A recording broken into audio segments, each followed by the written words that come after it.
This is it. Hello, everyone. Welcome to the 500th episode of 4Player Probably Podcast. like 550, really, though. Wait, I mean, if you count all like the shows, Like, you know, that we all of went our to. E3 shows, our PAX shows, our top 5 podcasts we did way back in the day. Yeah. It's probably realistically way more than 500, but this is the 500th official numbered episode. What do they call it? This episode's canon. Yes. Canon? This episode is canon.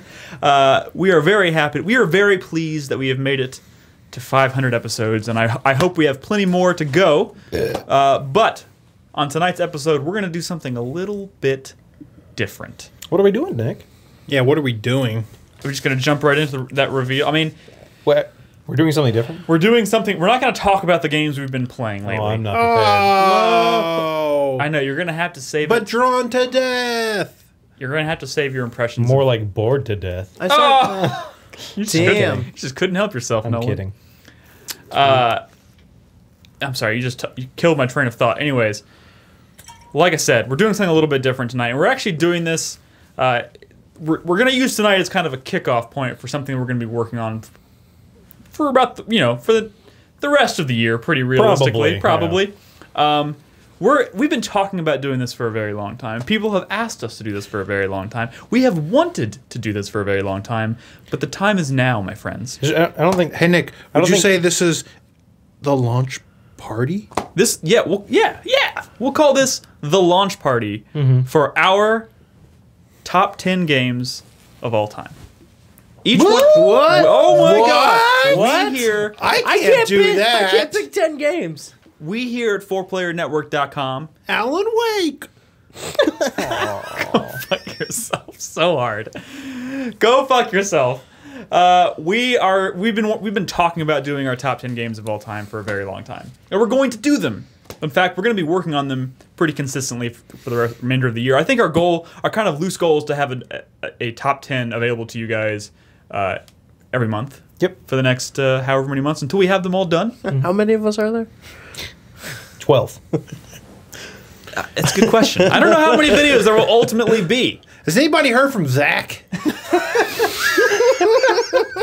God damn it. Tell him to shoot us a DM. I mean, before he departed, he did do his top 10 games of all time. Yeah, that's true. So I got to give him that. He did at least participate in this. Years of planning. So anyways, on tonight's episode, we are going to take this opportunity we're each going to talk at length about our number 11. Oh. Number 11. We're going to each This talk. was honestly the toughest spot. Honestly, Probably. out of I was kind of putting together a preemptive top 10, and my number 11 was the hardest one because it's like that means no other game. I can't mention any other game. Yeah. Like this was the hardest one for me. I mean, I'll be honest, while putting together my list, 'cause I think my list is just about done, so I can start production on the video. But like, I was looking at it and I was like, oh man, you know what? Fuck it. I'm gonna do a top 10 video, and then I'm probably gonna do a separate like top 5 for my numbers 11 through 15. I have numbers 1 through 50. You are crazy. I mean, listen. Number 158. Let it die. You know what I'm saying? We play a lot of good games. We do. When you start making a list, that's when you start wanting to keep going. You know, someone in chat was like, "Are we going to do a community top 10?" And I was thinking about that. Think of how we do the community top 10. That'd be very difficult. Think of how we do those every year during our like Game of the Year videos. Yeah. We literally have people submit games, and we have like a huge poll, and people vote in that poll, and we just kind of whichever ones get the highest votes get entered in and ordered that way. Like, it would be a never-ending stream of just people suggesting games. Like, every game in the world would just fucking make its way onto that list eventually. It would be weird. And, like, I don't know if that's possible. Unless we can think of a better way to do it. Right now, Remember we're just back in the day, I don't know if this is still a thing. I remember back in, like, I don't know, 2005, when, like, GameFAQs would do, like, the top, like, video game character or something. Yeah, and they would battle them out. Yeah. Yeah, you have to vote. It'd Yeah. always be, It was always be Cloud. Cloud It was and always Link at the fucking end. Cloud. Cloud and Link. Maybe Sometimes Sephiroth or maybe Chrono work his way in. Yeah. maybe we'll think about finding a way to get the community to do one.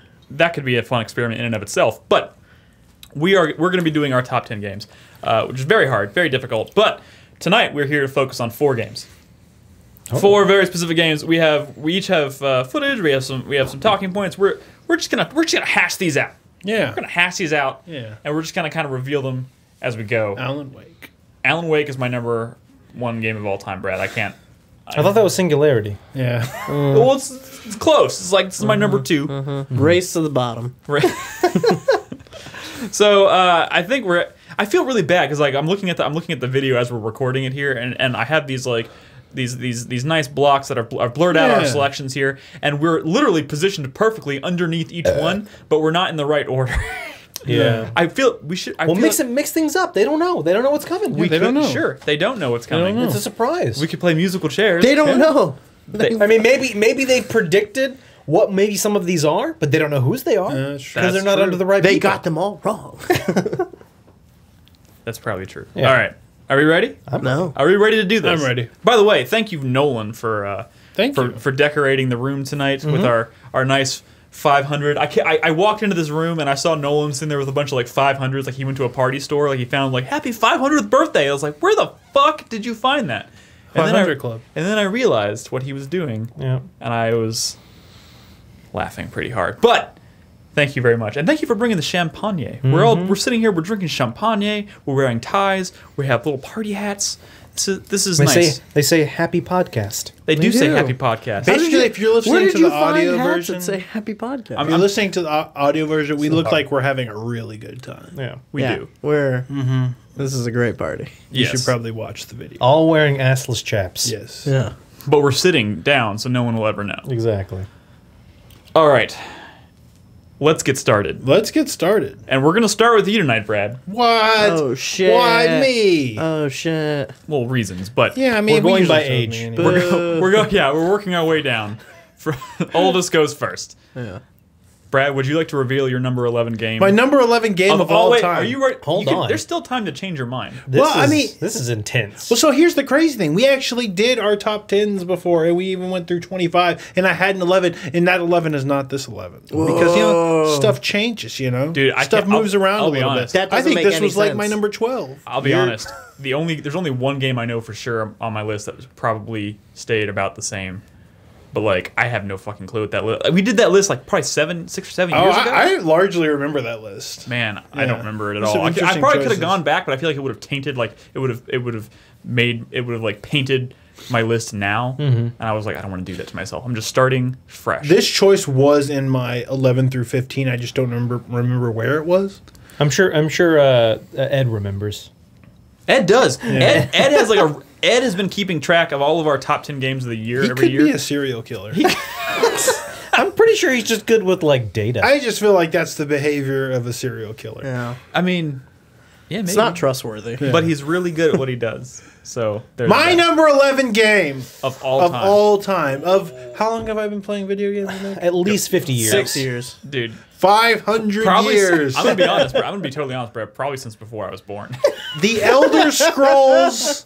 The Elder Skyrim. Scrolls 3. Oh. Well, Skyrim. you It really is probably Skyrim. couldn't tell from that picture. It looks like a souped up Oblivion, but Yeah, no, that is a screenshot of a very heavily modded Morrowind. I was trying to throw people off when I was looking for screenshots for these games. I wanted people to be able to guess. So I Yeah, wasn't- good job. Yeah. So I mean, I wanted people to guess, but also like No to one get it wrong. fucking called it. No one called that. Kenton in chat apparently called it.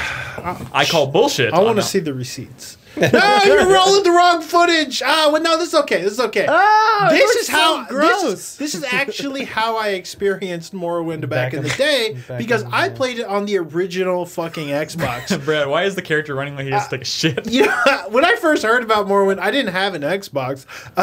I was in an EB Games in the mall, and I was like, Oh, I remember EB back Games. then. I think I only had a PS2, and I heard some dude like one of the coworkers or one of the workers there was like, oh man, you know, Tim ain't coming in. He had a Morrowind night last night, and I was like, what does that mean? He's throwing up everywhere. I was like, what is this Morrowind? Because I didn't have an Xbox and I didn't know about Morrowind.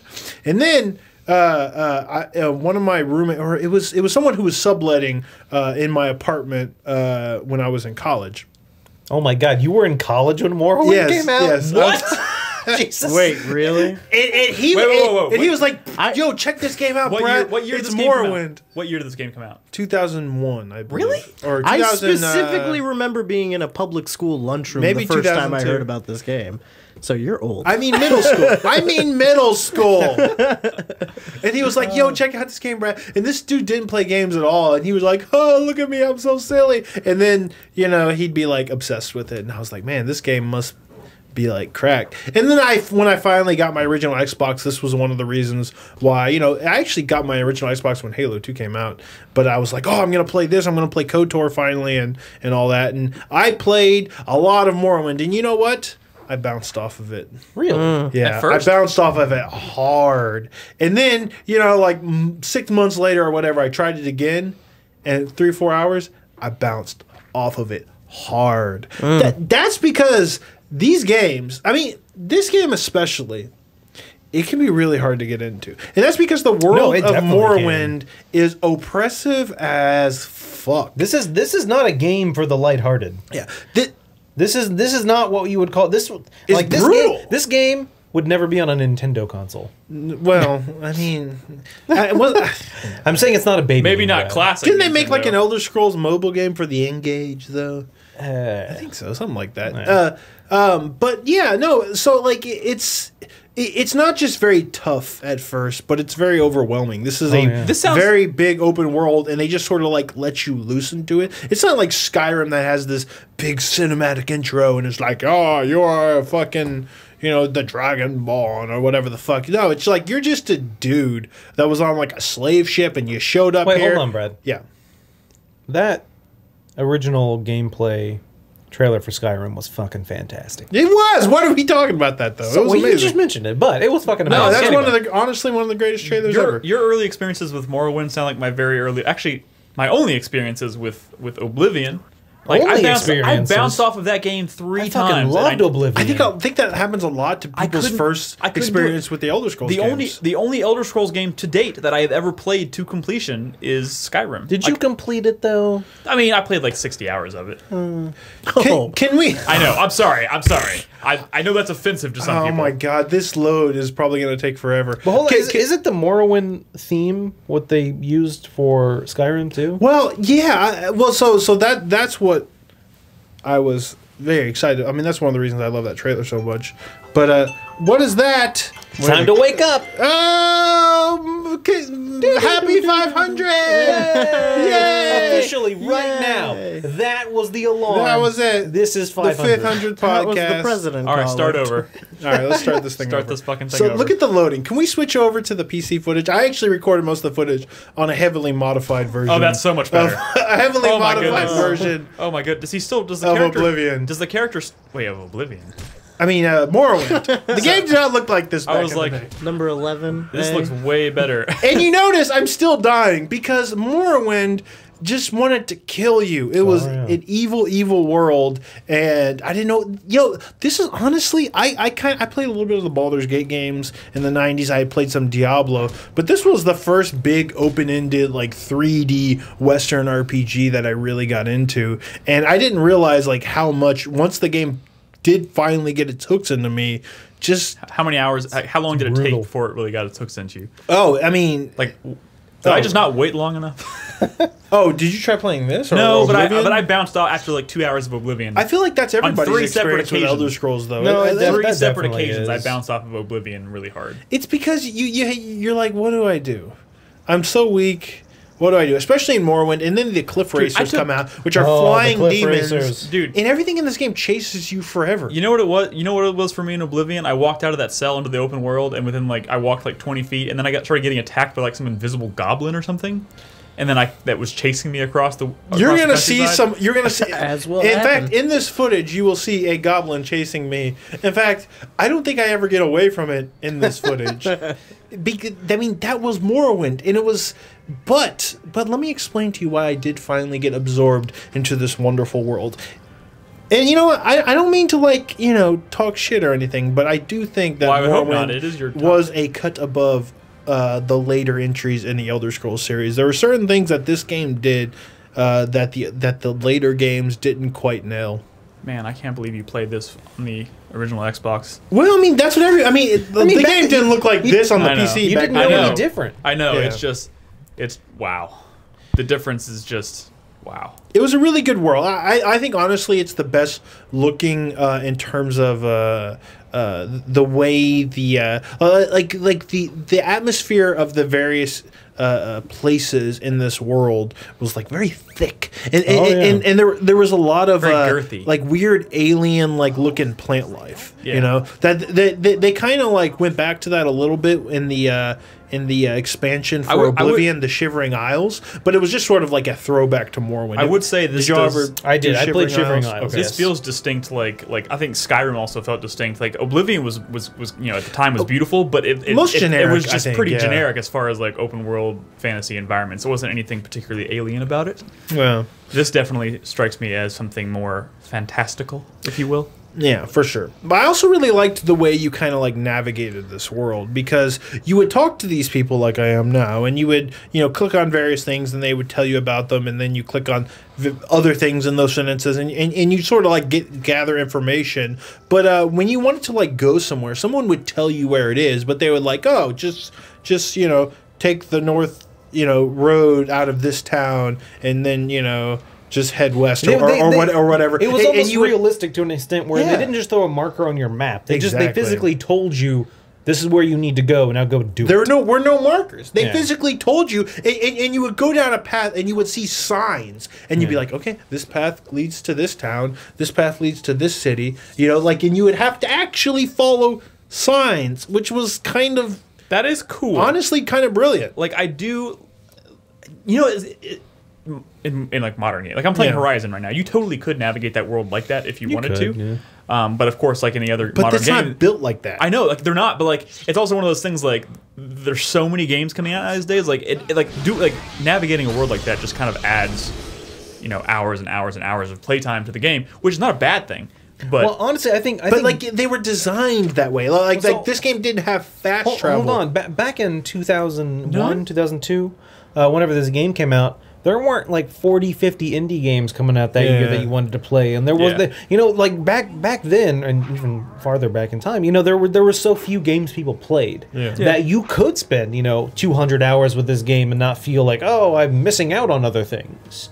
Yeah. And so I think one of the reasons things have changed nowadays is just people just don't have patience, or it's also the fact that they certain people just want to play all the games. yeah, like, it's just one one of us. It's one of those things. yeah. We want to play as But many things to as be possible. fair, with like even a modern Fallout game or a Skyrim game or Elder Scrolls game, like people would do dump a lot of hours. No, into that's these definitely things. true. But That's there is definitely They're more welcoming. every once in a while, like today, like we get a game where it doesn't hold your hand, doesn't point you exactly, it doesn't like light up a trail on the ground for you to follow, that kind of thing. And when that happens, it's really magical. Like but think it doesn't happen enough. Like think about like in a game like Morrowind, you can't just like fast travel whenever you want. You can't sleep. If you sleep in the middle of nowhere, you'll be attacked. Yeah, you'll be attacked. It's something similar to like the other Fallouts. Would you say nothing is safe? Yeah, Baldur's Gate where and, it's safe? and when you're like D&D oh, rules or Yeah, whatever. when you try and sleep, it's like, oh, you can't sleep. There's an enemy nearby, Yeah. and that's when you start freaking out. But then you think about something like Breath of the Wild that just came out, and you can literally fast travel any time. Yeah. Like an enemy could be swinging their sword at you and about to hit you and kill you. And you could be just like, nope, fast fuck travel you. the fuck out of Which there. this game did have methods of travel, but they were like built into the world. They had these giant, and I might actually come across one soon, like these things called stilt riders, which were these giant alien-looking creatures that were basically you would go to the towns that had them, and it would be like almost like a train system, an alien train system. But there was also like if you join the mages guild, they had like teleports within the other mages guilds around the world, so you were able to use those teleporters to get around. So there was like this like real advantage to joining the mages guild, and that was back when you There's one, right? yeah, that's one right That's there. still true. Or that could be a giant mushroom. That's a It's hard tree. to tell. Sure. Oh, never mind. That's a tree. But I also it was also like I got so addicted to this game. When I first finally did get over that hump of like I can't get into this, I can't get into this, I can't get into this. When I realized it was like I just sort of like woke from like a A fever dream? it was like a A doldrum. it was like a 10-hour like whoa. You know, it was one of those What like just it's happened? daylight outside. What just happened? Where am I? I've been playing this game for so long, and I realized what's so great about these games, and I feel like it separates it from other RPGs out there, is that like with an Elder Scrolls game, you just sort of inhabit that world. You know, there's a main quest line, but you don't have to do that. You could just live in that world, build wealth, get more powerful, just explore. You know, and this was the first Western RPG or RPG that I felt like I was just a person living in a world, and that's very addictive. You know, in the same way that you know, like Minecraft is addictive or Stardew Valley is addictive. It's like this is just my day to day. I'm gonna do these things. I'm gonna create a checklist. I'm gonna get shit done. Yeah, I mean, like this. I think this was the first game I played where I can like own a house, and that blew my fucking mind back in the day. Oh my god.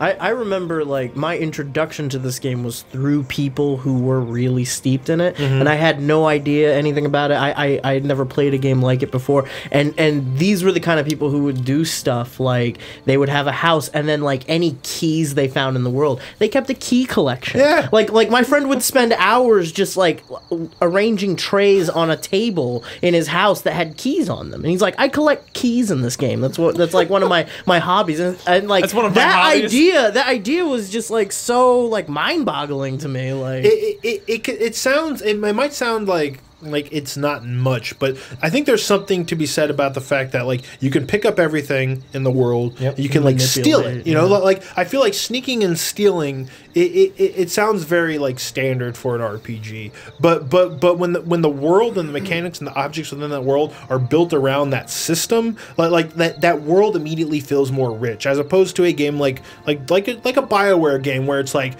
where you can talk to something or you can kill something, and those things usually don't overlap. This game, it's like you could talk anything you could talk to, anything you see, you could try to fight it, you can kill it. This was the first game that I remember playing where you could kill everything in the game if you were powerful enough. You could break quest lines because, hey, you just killed a quest NPC. The game didn't give a fuck. Yeah. And the modern games, they don't let you get away with that because they don't want you to break the game. That's considered a broken game at that point. The game's like the designer's influence is pretty hands-off. Like they give you a concurrent, like congruous world at the beginning of the game, and they say go, and then whatever happens.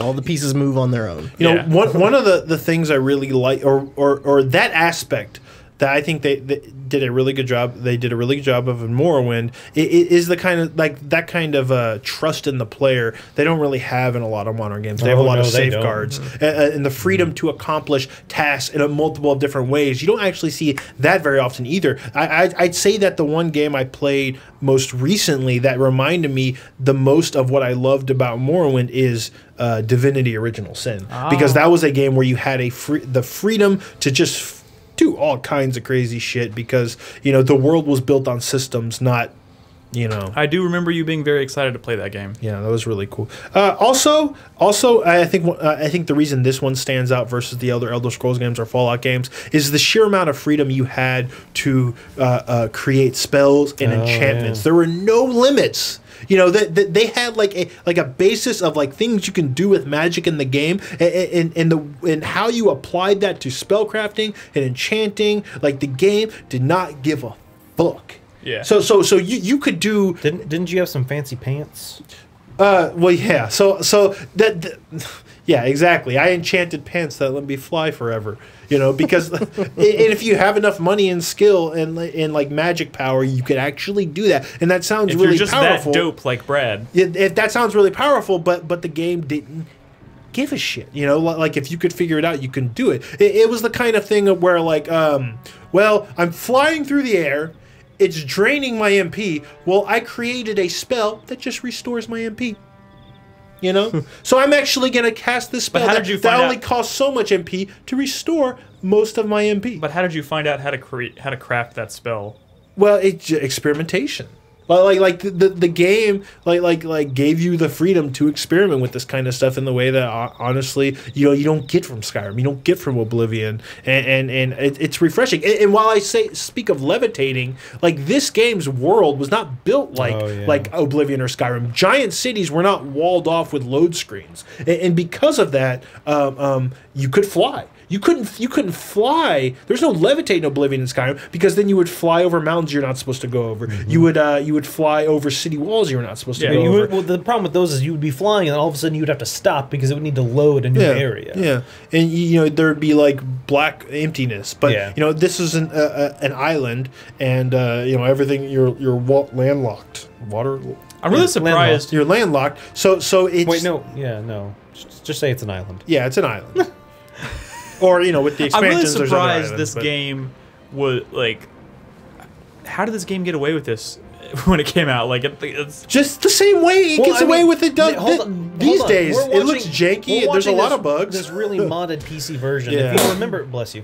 If you remember the earlier footage when you saw Brad playing on the Xbox One, the original Xbox, you saw that the fog was like fucking 10 feet in front of him. Mm-hmm. Like they had it to where it took quite a bit to just get that working without, like Brad was saying, the massive loading. So everything would be loading in the background, but you couldn't see it. Brad talks shit to me about Turok. Yep. What? What about Turok? About the fog. Oh, I mean, it's not. Hey, it wasn't Turok bad. Jeez, nothing was Turok bad in terms of fog. Not even the original Silent Hill was Turok bad. What if it was just really thick, oppressive fog? I mean, I don't know. All the time, everywhere. So I don't know. It wasn't until I started like fucking around with magic and enchanting that I finally start to feel like really powerful in this game. Which that growth, because you start off like just like a trash man with trash abilities. Mm-hmm. Like the combat in this game is terrible because you're swinging your sword, you're swinging your weapon, and it's all dice rolls. So it's not like in Skyrim where if you hit something, you hit it. No, you're swinging it. It looks like you're hitting it, but you're just whiffing because the dice roll is saying that you're not hitting it.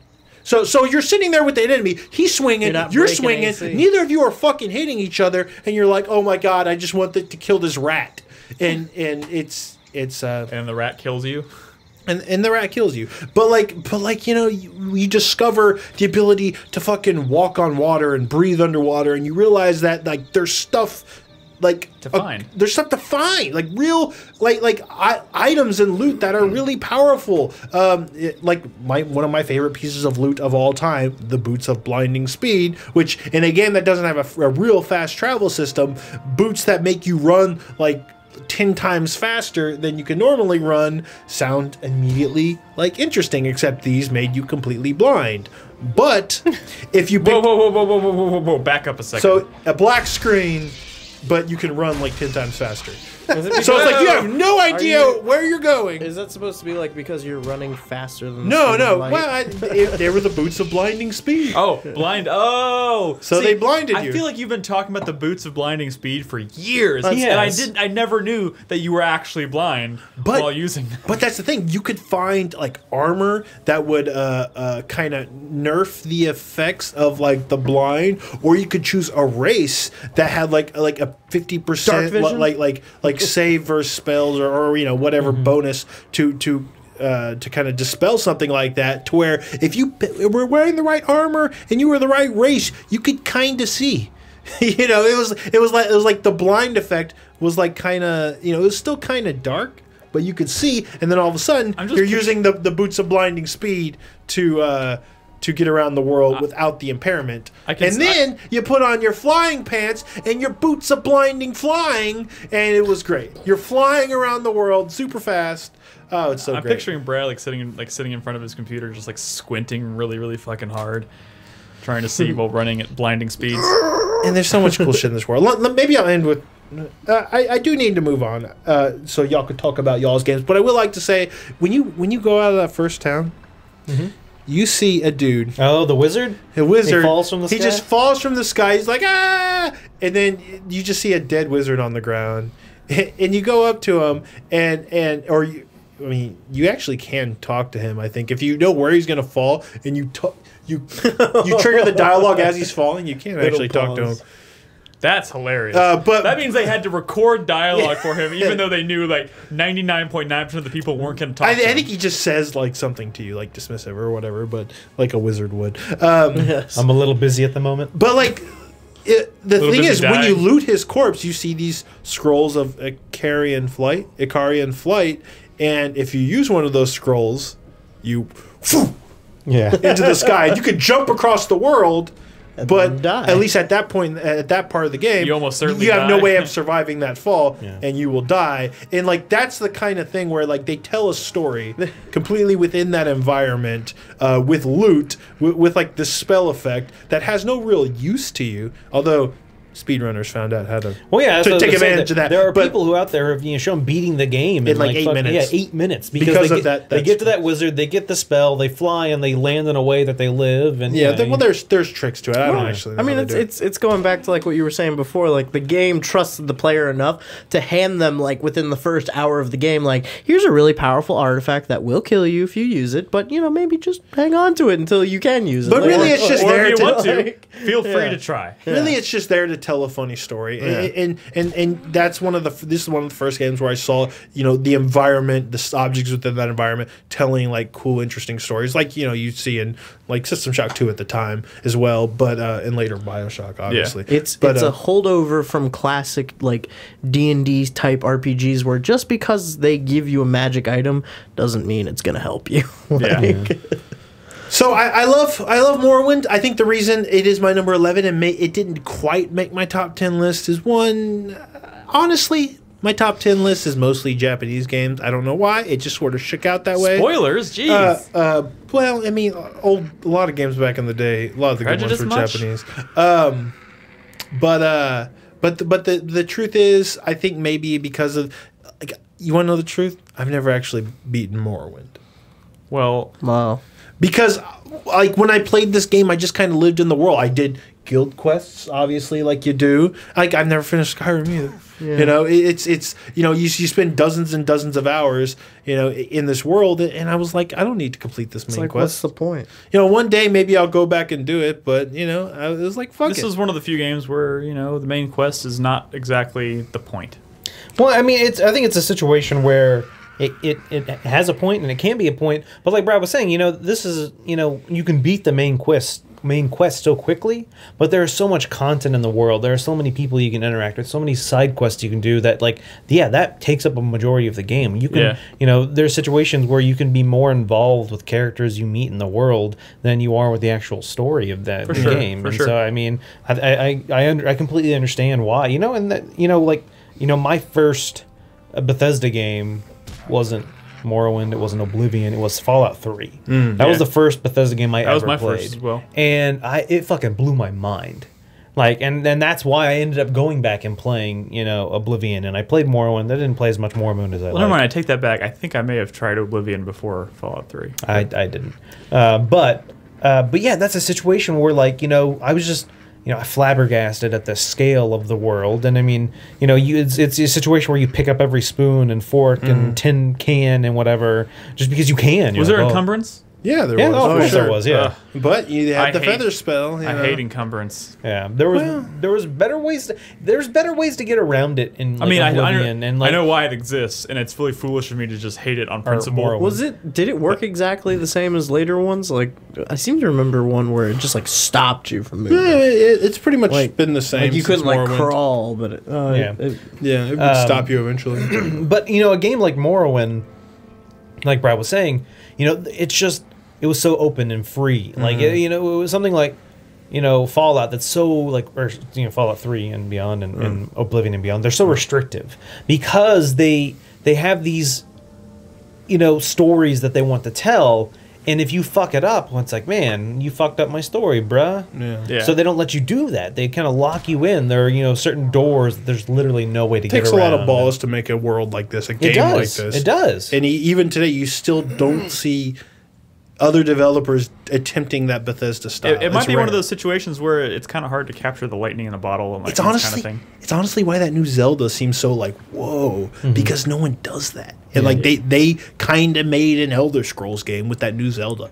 It's Elder Scrolls Light. Yeah, Elder Scrolls Light, Yeah. but dope for other reasons. But yeah, that's maybe if the combat was a little better or whatnot, it would have made it onto my top 10. But I mean, the truth is, there's just 10 games I like more than Morrowind. Let's be real though, like. And next week this might be my number 3 favorite game of all time. But as of now, it's my number 11, and I'm sticking to it. It's choosing which game barely missed my list was almost harder than Yeah. picking That's games what I was that are on saying. the list. It's Like true. this That's true. was the hardest choice for me. And this is why I'm also thinking, like, despite the fact that we're doing this podcast, I might, down the road decide to do a top 5, like just my 11 through 15, because I do want to kind of make those choices official and talk about those games, even though they're not going to be in my top 10. So we'll see what happens. But Brad, thank you. By the way, what's funny? It's episode 500. You'd think we've been doing this for a while, and I completely didn't introduce anybody Fuck it. or the date. What I an didn't fucking do ass. anything. So Brad Simons, thank you No very much for your. wasn't in the first 30 seconds. Doesn't count. Yeah. Already fucked. Now we don't get to go to PAX. All right, so I think we're gonna do. So we're gonna do 2 people and then take a break and then do so Nolan's next. Oh. Nolan, it's your turn. Damn. Would you like to officially unveil your number 11? I think I game? know what it is. Do you think they guessed? blurry enough. I saw what I did. If you're not watching us live, was I made the background. I kind of took all 4 of our games and I blurred them out with question marks so people can kind of try and guess what they are. But once again, they yeah. don't know which one's mine. Yes. They don't. So they that's don't the know thing. which one's They yours. They could have a guess. They could maybe figure out what games are up there, represented up there, but who's. Well, I'm clearly sitting under Banjo-Kazooie. So that must be your number 11. I was gonna say Splatoon. Pick Splatoon. But yeah, so I mean, this No was one did. like I said, this was a tough choice for me. It's a situation where I kind of went through like all of my favorite games. And I was shocked by your choice. I went through my shelf. And then I there was a couple of games I forgot that I am within my Steam list. I pulled out. I busted out my entire fucking library there, and I Yeah. just like went through it just to make sure I wasn't. I forgetting told you, anything. Nick. I know. Everyone knows. And who says You're that's- all wrong. Who says that's my game? Yeah, just make No. something up. No. I mean, I'm sorry. Just continue. Anyway, and so it was tough. My number 1 through 5, like that's kind of almost easier. Like this game is definitely in my Yeah. top 10 or my top. It's 5. hard to shake anything in your top 5. And then I pulled out a bunch of games. I kind of wrote a bunch down, and I was like, yeah, these are all really great games. And then I was like, what the fuck's my number 11? Like that means like all these dozens and dozens of other games that I've enjoyed the shit out of, they can't be my number 11. They're not in my top 10. Yeah. And so this was kind of tough for me to decide. Especially because it's the one we're giving the lip service to, and you want to, I want to talk about all my games. Yeah. I want to talk about all the fucking games I love. Yeah. we want to there's talk about all. There are so many games. Like I was going through my list and I was like, oh shit, I completely forgot I played this game. But this game was great. I love this game. How did I forget about this? There was a moment last did night you where I was going through my possibly stuff, forget and about I was this? like, "There's Singularity. Yeah, there is. Where's that gonna go?" nowhere near your top 10, please. You'll have to wait and find out. All right, so my number 11 game of all time, as of April 13th, 2017, is Senran Kagura. I'm just kidding. Oh my god! Is FTL Faster Than Light? Oh my god! They guessed it. How did they get it? Some people get Dude, it. I was sitting here and I was like, I'll just blur these out, and I blurred it out. And I was like, they can still tell. You what can that still is. tell that's FTL. I actually double blurred the FTL photo, thinking maybe that would help, and that didn't help. Hey, at all. You so should have much contrast. changed the picture and blurred it just to throw them off even more. I'm not gonna lie. This could have been my number 11. I was debating. Yeah. Yeah. This is why I wanted us to coordinate, so we didn't have any overlap. Yeah.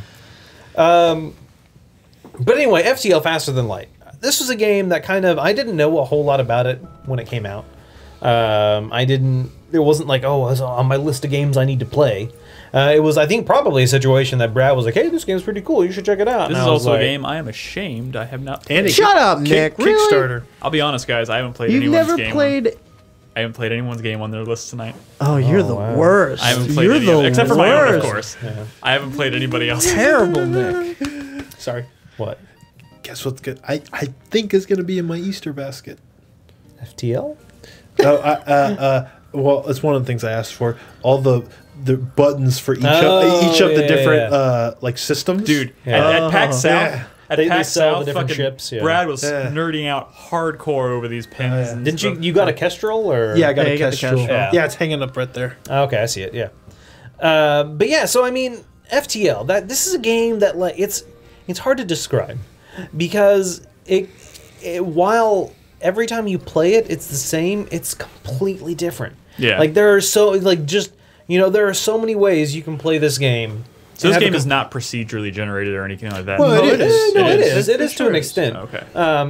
It is a roguelike. Yeah. In that every time you play it, it's you're going from point A to point B, but everything in between is kind of where it's mixed up. Yeah. And then randomly procedurally generated encounters. And so I mean, this was I decided when I was capturing this footage, I was like, I want to do a boarding crew.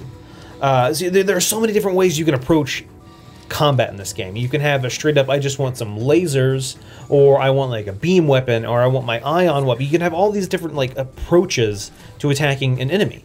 And in this instance, I went with I want a boarding crew. I'm going to have a teleporter on my ship. And then this is one of the. So the game starts with what, like 4 ships? If that. Yeah. Is there anybody out there? You unlock them starts as you with one. Well, yeah, it starts with just one? the Kestrel, I think. Yeah. Are there any? one do you think level. And then there's when you beat the game once, or when you get to the you get the final Federation sector, ship. you get. Well, there's different ways to unlock And to get the various ships. alien ships, you have to encounter them in various events. Yeah. What's up, Nick? What was your question? Do you think there's anybody out there who doesn't know what FTL is? That It's possible. So yeah, let's talk about generically what FTL is. FTL is a roguelike space adventure game that is I don't want to say turn-based because it's real time, but you can It's pause real it time with pause. pause it whenever Yeah. you want, which is fucking necessary. Oh, yeah. Because this game gets so intense that you have to pause in the middle of combat and be like, what the fuck do I want to do? So the Federation, right? Mm-hmm. Is chasing you down. No, the rebels are chasing the Federation. Rebels. You're the Federation. You're being can't- chased by rebels. That's the thing is, I've played so much of this game, I don't care about the story anymore. Yeah, this is a mechanics-driven game. I don't give a shit about this game's story. I didn't even know there was a story. Yeah, there is. All I care about is I have a ship at point A. I want to get to point B, and I want to defeat the final boss. That's it. That sounds like a story. No, it is, but Self-made story. yeah. So anyway, so you control crew members in a ship that is room based, and as you're flying around, you'll encounter friendly people who maybe will help you, or maybe ask for your help, or give you a quest, or more often than not, you encounter an enemy, and combat begins. And so you can see a situation like this where combat's going on, and there are so many different systems of attacking and defending and diverting power. That's God. like the core of it, right? That is true. So you have all these subsystems. You have your engines, you have your helm, you have your shields, you have your fucking doors, and like your Sensors, Oxygen, oxygen. medbay, yeah. There's so many different rooms, and the problem is you only have so much energy in your ship, and so there are times when it's like, you know what? No one's hurt. I'm going to turn off power to my medbay. Doesn't need. You know what? I'm really hurting for power. I'm going to turn off my oxygen for a couple, just a minute. Open the doors and just not turn, the space. Turn off your oxygen. Yep, just turn off my oxygen. Crazy. Because I really need to add a little more power so I can get this other gun going, so I can try, or maybe like boost up my shields on extra level. And so there really is so much strategy going into like just where I want to even fucking put the power of my ship. Yeah. And then those various rooms can get attacked in combat and like go down because they took a missile, and you're sending your guys to like fix and repair shit. But then the problem is, who do you send? Yeah. Because if I send the guy who's at the helm, all of a sudden my ship can't. It greatly decreases the chance of me dodging incoming stuff. Yeah, because you have no pilot. You have no pilot. If I send the guy who's manning my shields don't recharge as fast. Yeah. And so it's if you and that's where this and this was the reason I have this footage is because this was a fucking RNG. Jesus gave me a did you get a weapons pre-igniter? Huh? No, I don't have a weapons pre-igniter because if you look, I only actually have one weapon because I went in with this this particular ship only starts The Federation ship. Or is that what that is? No, that's the. No, this is I forget which one it is. It's the one that it starts with a teleporter and a clone bay, Okay. and you have no weapons to begin with. All you have you have one weapon, but it's not a manned weapon. It is I forget the name of it. It's the one that sends out 7 like just debris. the flat cannon. Yeah, the flat cannon. Flat Thank cannon you. 3, I think. Yeah, and all it does is it takes It's 50 trash. seconds. it takes 50 seconds to charge one shot. So early on in the game, I never even got a chance to use it because combat was over in 50 seconds. But once it fully charges, it sends out 7 pieces of trash, essentially. It just shoots trash at the enemy ship. It's like trash from like debris. Big like chunks shit. of debris. Like, But the thing is, it shoots 7, which is a fucking lot. Like early in this game, if you start with like the Kestrel, the basic ship, you're sending like 2 lasers. And the problem is, enemy ships have shields. And so one of those lasers disables the shield and we only hit once. But when you have this flat cannon and it's shooting out 7, it fucking can like just demolish ships. But once again, 50 seconds to charge a single shot at the beginning. And there's so many different like weapons and races and like things to equip your ship with. Tell me about those things. And that's why like it being procedurally generated and run based, like roguelike based is so great. We're going to talk about this game for a while. Like when you first think about FTL, you're like, what can you talk about? And well, we're going to talk about this for a while. We're going to talk about this long than Morrowind. I got some shit to say about FTL. And the thing was, when I chose this as my number 11, I was like, I really like FTL. I start capturing footage and I'm like, is this my number 11? Should this be in my top 10? Like, I'm like kind of going back and forth. And last night I went to capture footage and I was like, I'm going to get it 45 minutes. 45 minutes of footage. I played for like 2.5 hours. Yeah. And I was like, I fucking love this game. The thing was, I captured about an hour of footage. And it was horrible. I kept dying, and I kept dying, and I kept getting dealt horrible hands. Of me. Because, well, no, the thing is, Nick, it's RNG. You could get dealt a shitty hand. You can have in one of your first encounters, you can lose like half of your hull damage can go down, and like this is a situation where it's like if you get a shitty first world, just restart. Yeah, like or you warp into a sun. Yeah. That can happen? No, so you can. So that's the thing, Nick. Oh my God, there's so many different little elements to this game. If you're next to a supernova, like a sun or a supernova or whatever, every once in a while it'll send out solar flares, which will like wave past your ship and just set rooms on fire. So it starts damaging. It starts damaging your ship and consuming all the oxygen. So you got to vent it into space. Yeah. If your doors haven't been damaged. Yeah. Because if your door system has been attacked, now you can't open your doors. Control the door. Or the worst is when you're venting the fire into space and then your door system gets attacked and you can't close the doors. Yeah. And all your oxygen is just being vented out into space. So you send your weapons guy over to fucking like fix the door system, but now no one's shooting weapons, and then they board your ship and they're fucking mantises, and of that course. guy's dying because he's suffocating. So this game can be so intense, and so that's. I think Brad just got stressed out. Oh no, yeah. Let's talk about this. But for this particular crew, which I do have a lot of people, this is a boarding crew. So it started out, I think, with a human, a mantis, and 2 Zoltans, I think. Zoltans. Oh, Zoltans are so good. Yeah. So yeah. Isn't so it the name of that? Yeah, it is. But this one movie. Yes. With Adam Sandler. Don't talk about that, Nick. Don't talk about that. Don't mess with the Zoltan. Yeah. No. Anyway, I thought you were talking about big. So every class in this game has different, abilities. Whatever.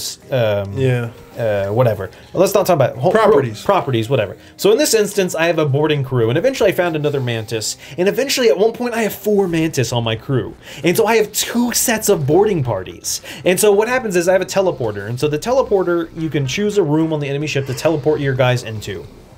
And they'll start fighting. They'll start attacking. That system. I usually go for weapons. Because you want to disable those as fast as you can. But the thing was, this ship also has a hacking bay. So I would fucking be able to hack their weapon to turn it off. And when you hack a room, it locks the doors. And so the enemies can't get in that room, so you can start damaging the ship. And as soon as my teleporter was recharged, I would send another set of Mantis over. And I would just like fucking start demolishing. And so the thing about Mantis is they have 1.5 or double, I think double attacks power. So they're really good at attacking, and they can move fast. They can 1.5 speed, but then like they repair very slowly. You wouldn't want to put a mantis. You wouldn't want to send him to repair a system. And lower life, I think. No, their life I think is. Are we normal. talking like actual like mantis people? Yeah. So we're mantis people. It's all in space, Nick. There's all different aliens. So let's talk about races real quick. So you have humans. That's the base one. When you start the game with the Kestrel, it's just a bunch of humans. Yeah. But you start finding races as you play the game, and you can eventually unlock their ships. So then you have like the NG.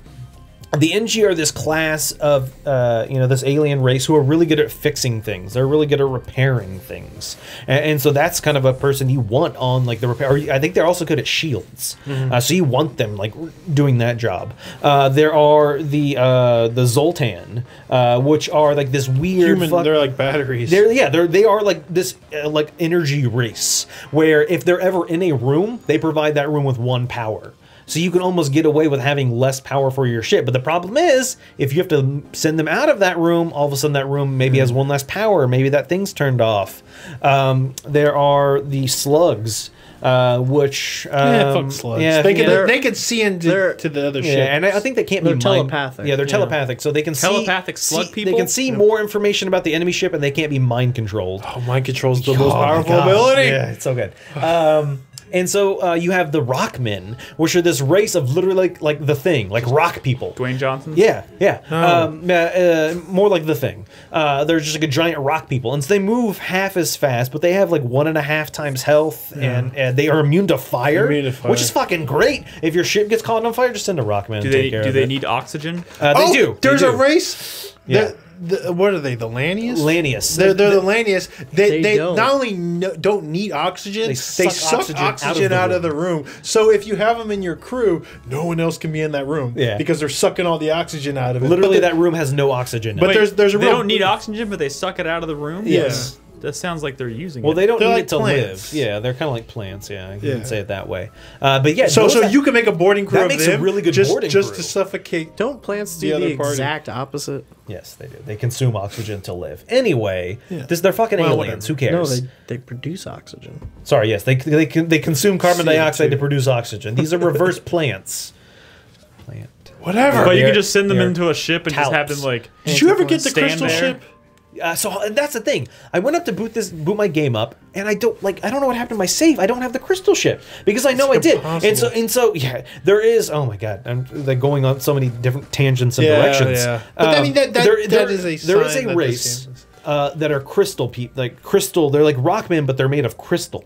And one of their special abilities is lockdown. They can literally encompass a room in crystals. And so if you have them as a boarding crew, you can send them over, lock down the room, and start attacking that system. And the people are outside beating on the door, but they can't get in because the crystals literally encompassed the room. Or lock people in the room. And that's the thing. You know, there are certain, like, if you send a boarding crew over, like I've been doing a lot in this playthrough, as soon as they take enough damage, they run for the med bay. But if the room's locked down, they're just like, I can't leave, and you just fucking kill them. But like, a reason you want to go with a boarding crew, or you might want to, is you don't destroy the enemy ship. So normally, if you had just like a straight up, like, just going based off like missiles and lasers, you destroy the ship. You either sometimes, a third of the 2/3 of the way through defeating them, they'll be like, hey, wait, we surrender. Do you want some of this stuff? And I always say no. I'm like, fuck you. You attacked me. You're going to die.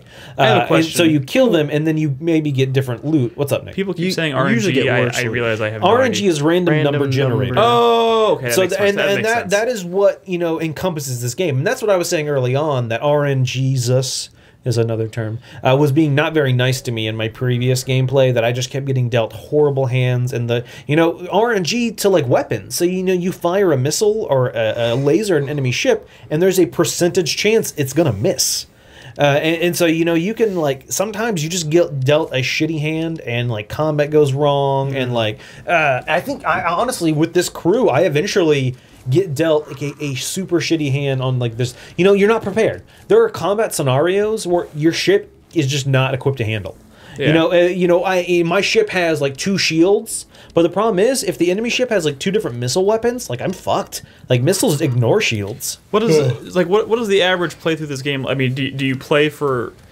Is this the kind of game where you play it for like an hour and the whole game could end and then you just start the game over again? Yeah. No, you could. This game could last 15 minutes. It could last 2 hours. It depends. But like actually beating the game probably takes a couple hours. Yeah, it depends. It depends on how quickly you go. And that's the other thing I was going to talk about was that, sometimes when an enemy ship is surrendering, sometimes you take that because, every once in a while it's like you need something. And you need fuel. Yes. And you don't know that even if you like complete the fight, you destroy them or you might take get over the ship. Usually, You might not usually get that all fuel you get need. is scrap if you destroy them. Not all. You'll get missiles, and you'll get. You don't get enough. You get like You know, one or two. yeah. It depends. Yeah. You don't get enough to be like if you need missiles. So Nick, destroying if you them's not a look good right idea. under my ship's health bar, the hull, there are 3 meters. There is fuel, there is missiles, and there is drone parts. And so those are kind of some of the driving factors in this game. And then to the right of the health or the hull bar is the scrap. Yeah. And those are kind of the driving factors in this game. So fuel is literally the fuel you need to move. If you run out of fuel, you have to sit and wait. You just Which drift is- it. You're fucked. Drift Kind of, in yeah. space. You drift in space. The problem is, Nick, since you you're are being chased. constantly being chased.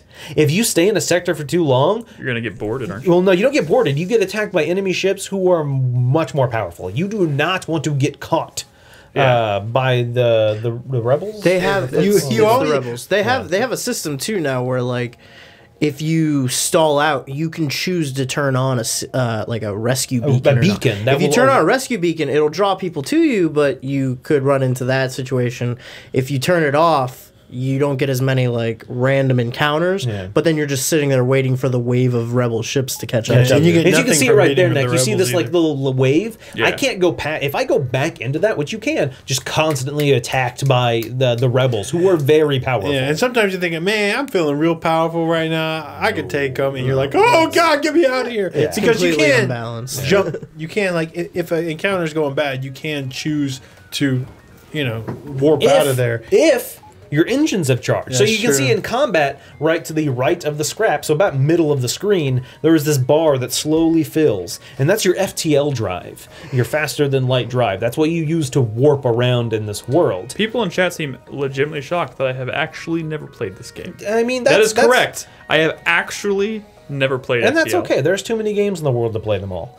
So you can see how it's slowly building up as your engines charge. And so if you have a more upgraded engine, it will charge faster. Yeah. But there are times where, it's like, you know what? This combat scenario has gone south. I am boned.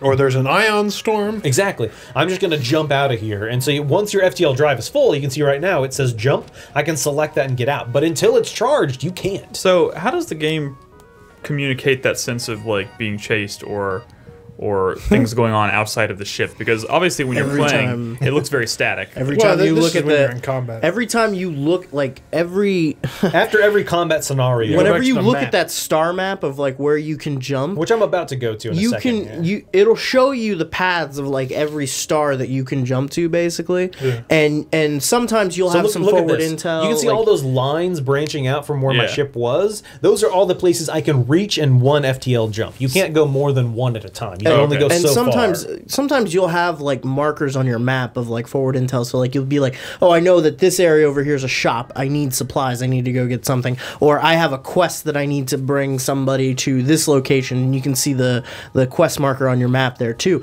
But every single time you jump that like danger area he was talking about, there's a buffer zone that it also indicates that says next jump, that's how much this is going to grow. So Yeah. you know which systems are about to get like sucked into that danger zone. So you can, if you're like dicking around in a map too long and you have to get like to a certain corner of the map to jump out of that system, you can box yourself in. Yeah. You can say like I need to make 3 jumps, but I'm going to get overtaken by this wave in 2. Kind of like Invisible Ink, Yeah. which has the impending like doom. Yeah. Yeah. But yeah, and so, my mind is currently fresh in this system, this boarding crew, because that's what I played for 2 hours last night. And we talked about med bays and stuff. My ship doesn't have a med bay, Which is crazy. There's I no never way. got down with the cloning. There's bay. no way to heal my crew. When you have a med bay, at any point in time, you just send a person into the med bay and they slowly heal. Yeah. I can't do that. I have a cloning bay. So anytime someone dies, they get cloned and a new person, a new body of theirs gets provided. That seems efficient. Provided the cloning bay has power. Yeah. If it doesn't and they die, they're gone forever. Yeah. They're gone forever. It's super It gets- nerve wracking when anytime you send someone over onto another ship, you like boarding their ship. It's like wait a minute, okay, are my weapons turned off? I don't want to blow up the ship with my crew in it because that happens sometimes. Or you accidentally jump and you forget you left your crew on the enemy ship. Because you didn't bring them back. The but cloning, if you have a cloning bay, they'll still be cloned. I feel the like I would cloning do bay that all the brings time. out like some really dark impulses though, because I get to the point where it's like if somebody's losing health, I'm like, well, fuck. So I just send them to a room and vent them into space and let them die and let them because be they'll come cloned back with again. But isn't there a downside to a clone? Like they have lower stats? No, You're a monster. When they come back, when they are cloned, they lose a little bit of their stats. So their fighting ability might go down. Their ability to pilot might go down. Yeah, I'm not so worried about them dying at a wrong time though that I'm just like fuck. But that. if you upgrade, the base cloning bay, every time you jump, you heal like 8 health. Yeah. The problem is everybody has like around 100 health, so that's not a whole lot. And then the cloning bay level 2 I think is 16, and cloning bay level 3 is 25. So a quarter of their health, or a decent chunk. And so by the end of this, I have a 3rd level cloning bay. So yeah, I don't even care. Every time I jump, they're gaining like a huge chunk of health back. There's one aspect of this game I'm surprised you haven't even mentioned yet. What's up, It's the only aspect dude? There's like I said, about. there's so much I have still left to talk about. But this is the only aspect I'm What's that? familiar with about this game because I love it so much. That's the soundtrack. We'll get there. We'll get there. Just making sure. Just making sure. You can't forget that. Let's hold off on the soundtrack for a second. Okay. So another thing that we have yet to talk about, which is one of my favorite parts of the game, is random encounters. Like, random encounters just fucking happen sometimes. You'll come across a spaceship that is adrift.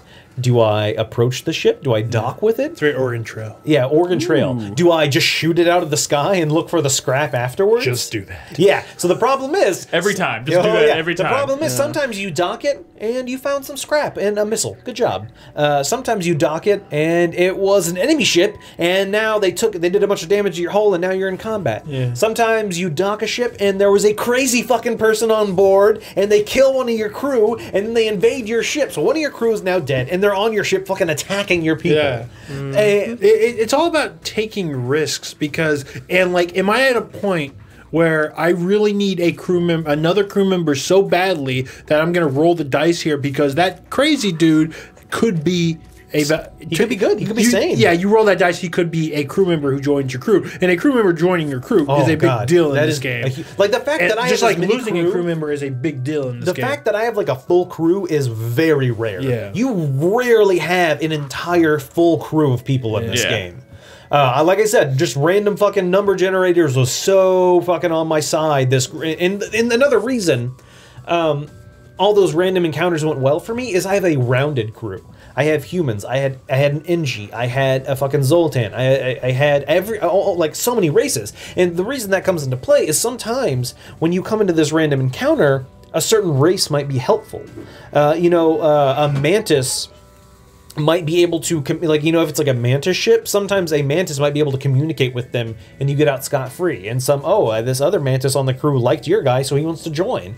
And so the reason you'll know that is you'll have options, and one of them will be blue. If you ever have a blue option, take that. That is 100% nothing bad is going to happen. Only good things will happen to you. But the truth is, like, when things are going well for me, I stopped taking those risks. Oh, you stopped taking the risks because it's not worth the potential downside. Because you're never gonna run out of risk to take in this game. Oh no. Take every opportunity to avoid them as possible. And so like there are these random encounters, and a lot of the times they're just random. You come across like a space station with they're sending off a beacon. Do you send your crew down to the planet? Send a crew member or not. And sometimes you send a crew member and they come back with somebody. Sometimes they come back crazy. Sometimes they die. There are times when, you'll come across some pirates and they're like, send us one of your crew member or we're going to kill you all. And so you can sacrifice one of your guys. You can send them over and they'll leave you alone. Crispy. Or you can roll the dice and you fight them. And usually slavers are a little more powerful. Yeah. But if you beat them, often they'll give you crew members. Oh yeah, you can. Sometimes they'll be like, "Oh, sorry, here, take one of these slaves." Or sometimes you'll defeat them, and one of the slaves is like, "Oh, please don't kill me. I'll join you." Stuff like that. There's the risk rewards in this game are so high, and they're so fucking nerve wracking. And there's any number of ways any encounter. Oh can turn yeah, out. and so then there are special encounters. So there is kind of a story element to this game. There are certain encounters that will only happen in certain worlds at certain times. So you can go to, like Brad was talking about Crystal earlier, the Crystal people. So if you go to the Rock homeworld, sometimes you will encounter a certain event that will only happen in the Rock homeworld, and you can only accomplish the good things in that if you have a Rock crew member on your crew, and he can communicate with them and let you know, oh, there's this thing going on, and you get like this capsule, and you have to find random when you're looking at the map. There's all those different planets and systems you can go to, and if you happen to encounter the next one that you need to, you can open the capsule, and a crystal person comes out. And you can't just fully explore everything because you have the impending, rebels. Yeah, you can't hit every single on the map. You will never hit all of those. You have to, make choices. You kind of early on, you maybe hit some like vertically, but then towards the end, you're just going horizontal. You're just trying to get to the out of there because you don't want the rebels to get you. And so there are so many of those like actual kind of story element modes where every race has their own. There's there's the Zoltan like commander, or not Zoltan, the Mantis commander, and there's like it's an actual. There are special crew members that you can encounter that have different stats and stuff. Yeah. And they often involve permanently unlocking new ship layouts, and we haven't really talked about it yet.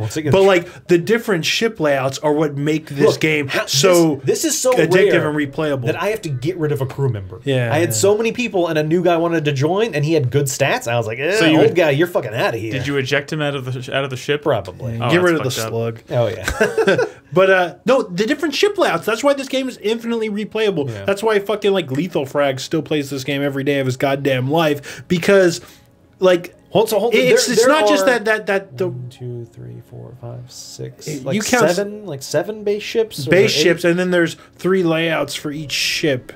That completely changes the ship. It completely changes the way you play the game. So not only is the game procedurally generated, but depending on what layout you pick, like it's so different. Like they have this ship called the stealth ship, which doesn't even start with shields, which are like absolutely important for survival in this game. You have to get to the first shop. You have to have enough money to be able to buy a shield system to even survive that run. But it does have a cloaking system, and it's all about timing and relying on cloaking at the right time to survive. You even get to the point where you can get the shield. Yeah. But, so the thing with cloaking in this game is when you cloak, enemy ships can't hit you. Like their weapons just miss, and their weapons won't even charge. And so it's a situation where the same with you. Like if an enemy is cloaked, your weapons don't even charge because you can't see them. So there's like and that's kind of silly. I have always hated that. But your weapons don't charge, and so yeah, cloaking is a pretty good strategy in this game. Yeah, I mean, especially because everything kind of culminates in this final boss fight, which is so like orders of magnitude harder than anything else ridiculous. You've encountered in the game. So all your decisions, these risks you're taking, like the tough choices, you're making, are all in an effort to have your shield up to snuff to take on that final boss, because it's like Nick, hard as fuck. I have beaten this game twice. Yeah. This fucking roguelike little game that people beat. I've beaten this game 2 times. I have gotten to the final boss fucking 30 times. The thing is, I keep playing this game because it's fun. It's not beating the game that's the fun. It's the journey. It's the journey getting there. It's like they're like, once again, there's so many different like strategies. Like we even talked about like fucking like missiles. Missiles are I didn't care about them in this run because I didn't have any weapons that needed them. So missiles are very powerful. They ignore shields. They go straight through a shield, and they will hit a room and do massive damage to that room. There are certain missiles that cause fire. There are certain there are bombs, hull breach missiles that all their entire purpose is to blast a hole in the enemy's hull to start sucking out oxygen, and their crew have to go and start repairing that, which means they're not on a weapon or a substance. Exactly. Yeah. There are bombs that literally don't do damage, but they start fires. That causes chaos. There are weapons in this game called ion weapons. They don't do any damage. Their entire purpose of an ion weapon is to disable a system. All it does is I'm familiar with ion cannon. Disables a system, but that's super important. Like disabling a shield can now let you just like start pounding their their weapon system to try and get that offline. There are lasers that just shoot, just pew pew, it's like a little laser, like Star Wars. There are beam weapons that you literally draw a line across the ship, and it will do a pew. In every room it hits, it will do damage to. So it becomes this whole like, well, how many rooms can I hit? What angle can I draw this line laser, to hit as many fucking rooms as possible? Oh, I bet that's great on the touchscreen devices. Oh, probably. This is great on. I played this game a lot on iPad. Yeah, I've also beaten this. I mean, I've played this game a fair bit on the iPad as well, and it's a really good fit. But I will say that aiming that laser is kind of a pain in the ass. It can be. But yeah, the fucking pike beam. Oh my god, dude, there are like so many weapons in this. There are weapons in this game I haven't even encountered or used. Then there's drones. Drones are literally just like little drones. So you can have drones that protect your ship. Literally, it flies around the ship, and any weapon that comes in, it tries to shoot down missiles. You can send drones towards the other enemies that will attack them.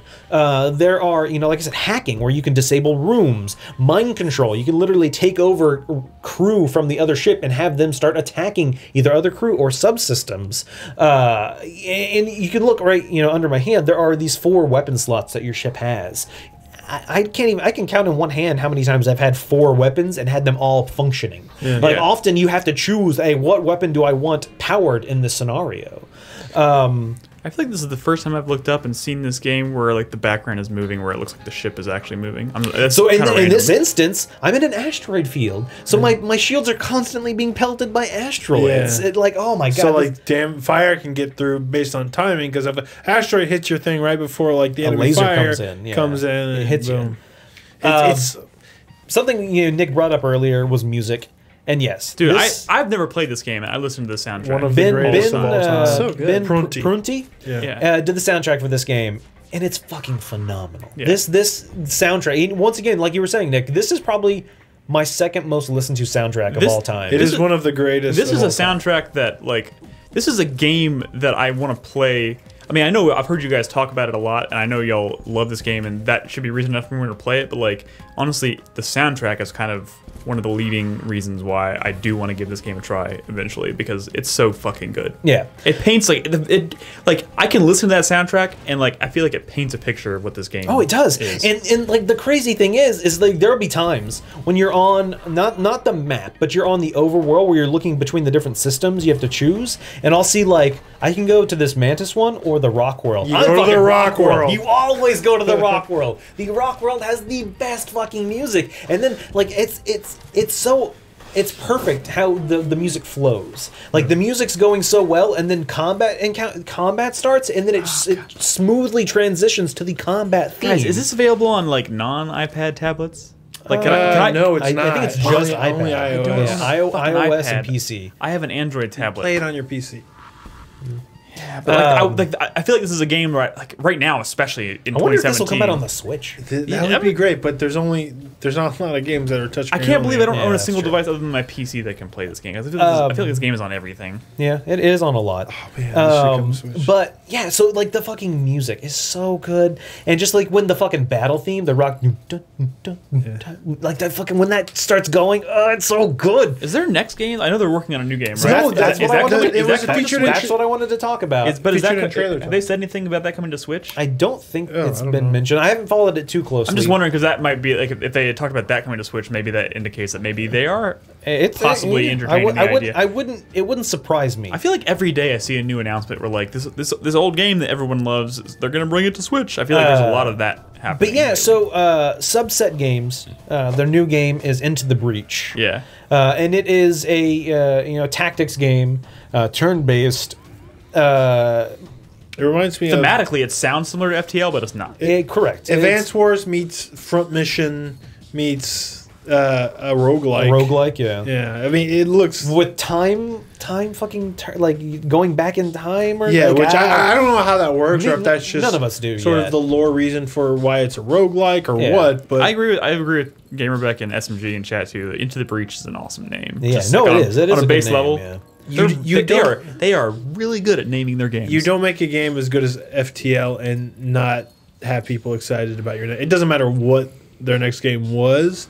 Like, I was going to be excited about it, but finding out exactly what it was, based on that trailer, is so exciting. This scenario I'm in right here, like I had a decent amount of scrap, and I really wanted to upgrade a subsystem, but look at my hull. I'm fucking almost dead. Yeah. I had to go to a shop and spend almost all of my scrap repairing my ship, because if I don't, I'm gonna die. And so that's one of the crazy things about this game is how, like, I could just get this one more thing I really want because this new systems are really expensive, but I'm gonna die if I do. So you either roll the dice or you play it safe, which is what I did, and I repaired my ship a bunch. Difficulty is something about this game. Mm-hmm. There are difficulty settings. There's easy, normal, and hard. I've played this game on hard for probably 5 minutes. Yeah. It is ridiculous on hard. Well, I think the 2 times I beat this game was on easy. Yeah. Like, this is not an easy game. I mean, you play on easy until you unlock all the ship layouts, ships, and then you play on normal. Yeah. All right, no one good to plays know. on hard. Yeah. Good to No. fucking Wait, is know. there a hard? I Is, wouldn't know. right. There is a hard. God, I do. What wanna does Lethal fucking Frag play this on? But no, this game is fantastic. Everything about it I love. When will I find the time, guys? Oh, that's the problem. Well, like I said, last You'll night, make time. last night I was like 45 minutes. I'll just capture some footage real quick, and then I'll go play some more Persona 5. I only played this last night for like 2.5 Give hours. it a shot, Nick. I I would love think to. even you. I've been thinking about it for Yeah. so long. Like, it's just one of those games that I've it's been on my list of things to try. You've listened to the soundtrack. I want to listen to the people love soundtrack right now. No one It's has so ever good. played FTL for an extended period of time and has been like, meh. Yeah. It wasn't No, that like great. FTL is like transcendent. You know, I Like think- it truly is one of the greatest. I think it's worth mentioning here too. We talked a lot about why mechanically the game's really fun to play, but I think that the concept behind it, the ethos behind it, like the vision that it took to take these esoteric ideas from like Star Trek and be like, why are those so cool? Like, why is that idea of like Picard on the bridge just like giving orders, like divert power to the shields, like all that shit? Why does that sound so fucking cool? And like, how would that actually make a fun game? Look, Paramount and NBC and the Star Trek franchise have been trying to do it for fucking years, and they haven't gotten it right, really, ever. I mean, they've gotten a couple games that were like kind of okay, but like they've never gotten it right. And they've tried to turn that franchise into an RTS. They've tried to turn it into a shooter. They've tried to turn it into point-and-click adventure games. They've tried to turn it into FMV games. They've tried first-person shooters. They've tried all sorts of things. There's never been an official Star Trek game that has captured what is so great about Star Trek than FTL. That's awesome. Because the people who made it just had this like very singular vision, and they followed through with it. And I think, I mean, even more so than just like coming up with fun mechanics, I think that's the real like talent with that team. Yeah.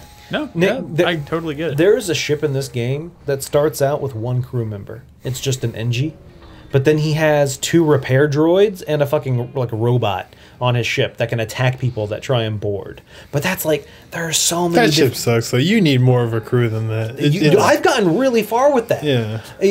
That's like the crazy thing about this game is how many ways you can play it and have a completely different experience every single All time. right, okay. You know, I'm glad I didn't pick this as my number 11 because I can decide later. Maybe it is in my top 10. It could. Fuck it. All right. Fuck it. We do need to take a break. I told you, like, I can talk about FTL for 2 more hours. I know. I fucking love And this game. I'm glad we talked about it, especially, I mean, on this episode. Like, I was thinking about it today. And I was looking at all the games I have to play, all the games that I know are probably coming. But I was like, I never make enough time in a year to at least maybe enjoy something, maybe play something, one that I've never played that's on my backlog, and 2 games that I've played in the past that I would love to revisit and play, but like I feel like I should make a little bit of time at least every year to try to do both of those things. Yeah. So I think absolutely it's healthy. Like I played Banjo-Kazooie for the first time last yeah, year. man. Like I was playing my pick, which we'll talk about later, and I was just like, man, I do want to play this game again. It's just been so fucking long. So, anyways, Thank you, Nolan. FTL sounds FTL, awesome. you know, it's you can get it out there cheap now. I'm gonna be fucking pick it up on Steam, pick it up on iPad. I think even I just wish I had an iPad because I would download this on an iPad in an instant and I would take it with me everywhere I go. when we were coming back from PAX one year, I saw a guy playing it on the plane. He was playing his iPad. I know. It was Randy It was Pitchford. Yeah, Randy I saw Pitchford. that. I was And yeah, he I had remember that just exactly. started The playing the fucking game, laptop that we bring everywhere. You know why? Because he was playing That the can run fucking FTL. Anything. I know, can but run like, FTL. but it's not very. Like, the A layout Kestrel. it's a pain in the ass to open a that laptop up fucking noob. on the go. Like I would like to be able to just like on my lunch break at work, just pop out my iPad and just sit there and play FTL for a little while. Like maybe I'll just fuck it. I'm gonna go buy an iPad. FTL is the Go buy most an FTL expensive machine. fucking game I've ever bought in my life, but I want to do it. Yeah, But you know what? I think I'll start tomorrow it's by worth just it. binging the fucking soundtrack all day. Oh god, it's so good. Let's All take a right, break. We're going to take a quick break. When we come back, we're going to do Crispy's pick, and we're going to do my pick. So once again, if you're just joining us, this is episode 500 of our show. We're having a lot of fun, but we're using this as kind of a launch party. We are going to do our top 10 games of all time, which is a project we've wanted to do personally for a very long time. But we haven't gotten around to it. So we're making 2017 the year. Yep. So for episode 500, we are obviously going around. We're talking about our number 11, the game that just barely missed our top 10 games of all time. And obviously, it makes us fucking excited. So if you're watching or listening, don't go anywhere. We'll be back in just a second, and we'll do Crispy's pick. We'll do my pick. Should be fun. Don't go anywhere.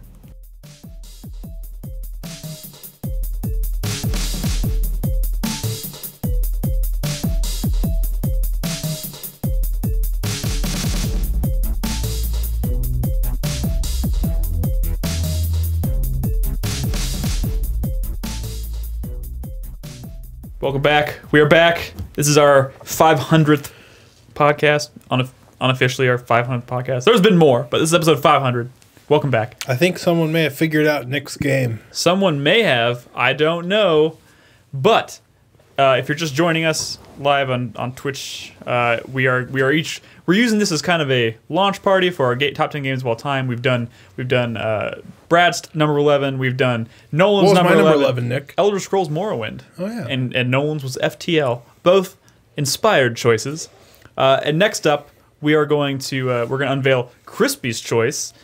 Before we do that, I think we didn't really talk about how we're doing our list, but I think it's kind of important to mention.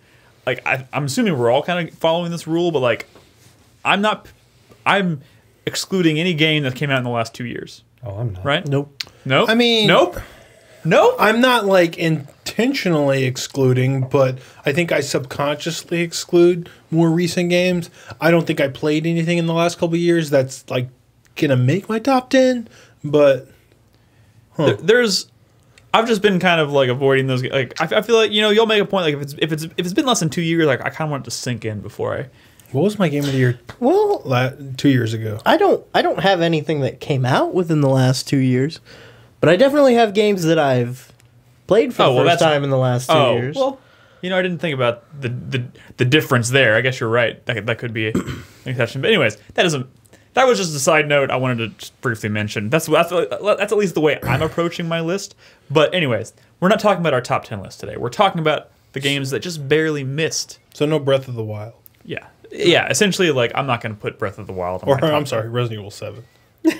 Hey, that game is fucking fantastic. I think you laugh, but like I love that game. No. But I am going to give it the 2-year rule before I decide to. As you definitely should. Yes.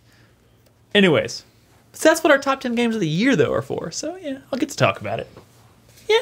Yeah. All right, Crispy, are you ready? Has anybody in chat guessed your game? People Crispy? guessed it. No, not one. All right. Well, I'll let you. It wasn't that easy. I'd be impressed if they This guessed was next, though. this was a really difficult choice for me because like we've said, number 11 is kind of like first of the Forsaken. It's the best game that didn't make your top 10 list. Yeah. And Your choice. it's really surprised me. difficult to decide that like this game that I love so much, It's a game I don't love enough. that there were 10 other games that I think I might love more than it, but it's still a fantastic, wonderful game that not nearly enough people played. Hey, Did you know Microsoft canceled a game made by this director? I know. That's it's absurd, really right? fucking terrifying.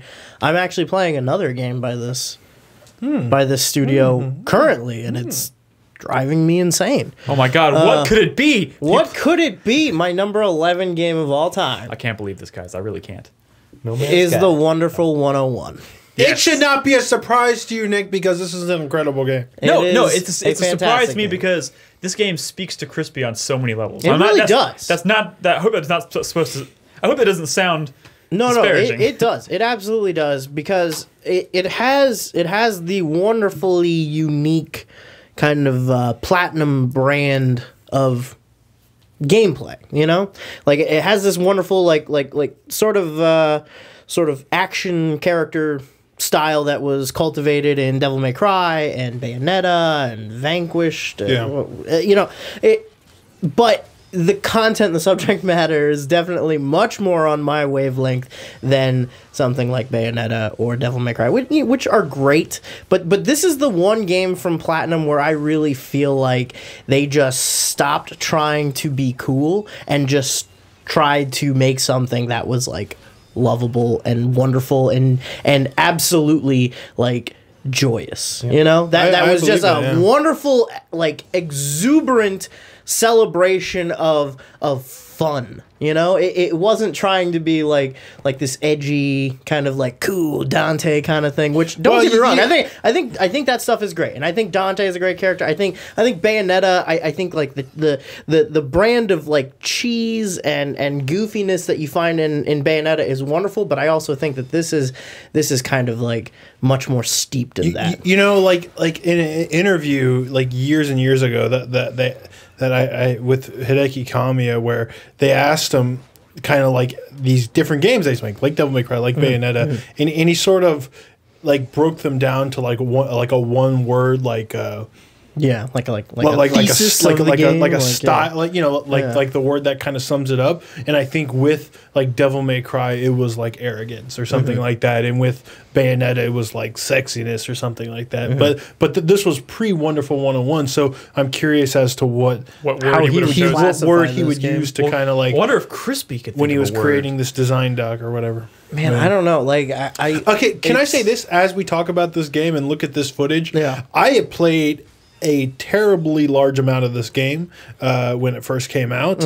I have not really played it since then. And so in this game has a steep learning curve. Yeah, I'm recording this footage going, oh, we're going to talk about this game. I'm struggling here to remember how everything works. There's a lot going on in this game. So yeah, if I look like kind of a boner, looks like I'm not the only one who gets nervous about recording footage. No, but that's Brad. different. I have not played this game in years, and it's complex, unlike Far Cry. Oh fuck! I'm sorry. And that's one of the wonderful things Wonderful. Yeah, that's one of the things that I think is actually. Is that how Kami would describe this game? Wonderful. Wonderful.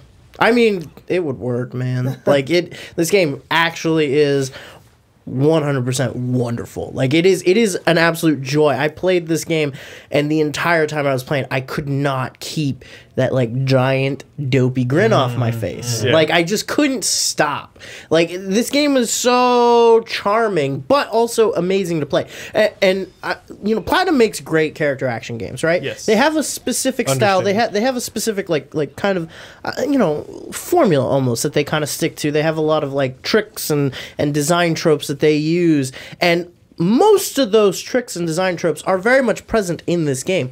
What makes this game unique is that instead of using those mechanics to control one character, you're using them to control a horde of up to 100 characters at a time. So seeing how things like you get stuff like Bayonetta's witch time, like bullet dodge, but like seeing an entire group of 100 superheroes do that dodge and get it at the same time somehow makes that feel much more like fresh and satisfying. And like the details in like those animations and stuff. Like later on, you'll see me doing the like the bomb move where you charge up like a big bomb and you throw it, and you'll see like all your guys like explode with the bomb to the edges. Yeah. And you have to go like pick them up. Like the Unite Morph system, which is the system by which these heroes can form themselves into giant weapons that you then use in combat, is so fucking awesome. And it is, to this day, I think, one of the best, if not the best, utilizations on the Wii U platform of the whole system's gimmick, you know? Oh, yeah. Like a Oh, lot yeah. but the next best thing besides this, I would say, is like those Zelda remakes where really all they did was just put menus on a touchscreen, and that was kind of more just like a housekeeping quality of life sort of change. Like there's no other game on the Wii U that I think really looked at what that system was and said, how can we make a game that's really fucking fun using this mechanic, and succeeded.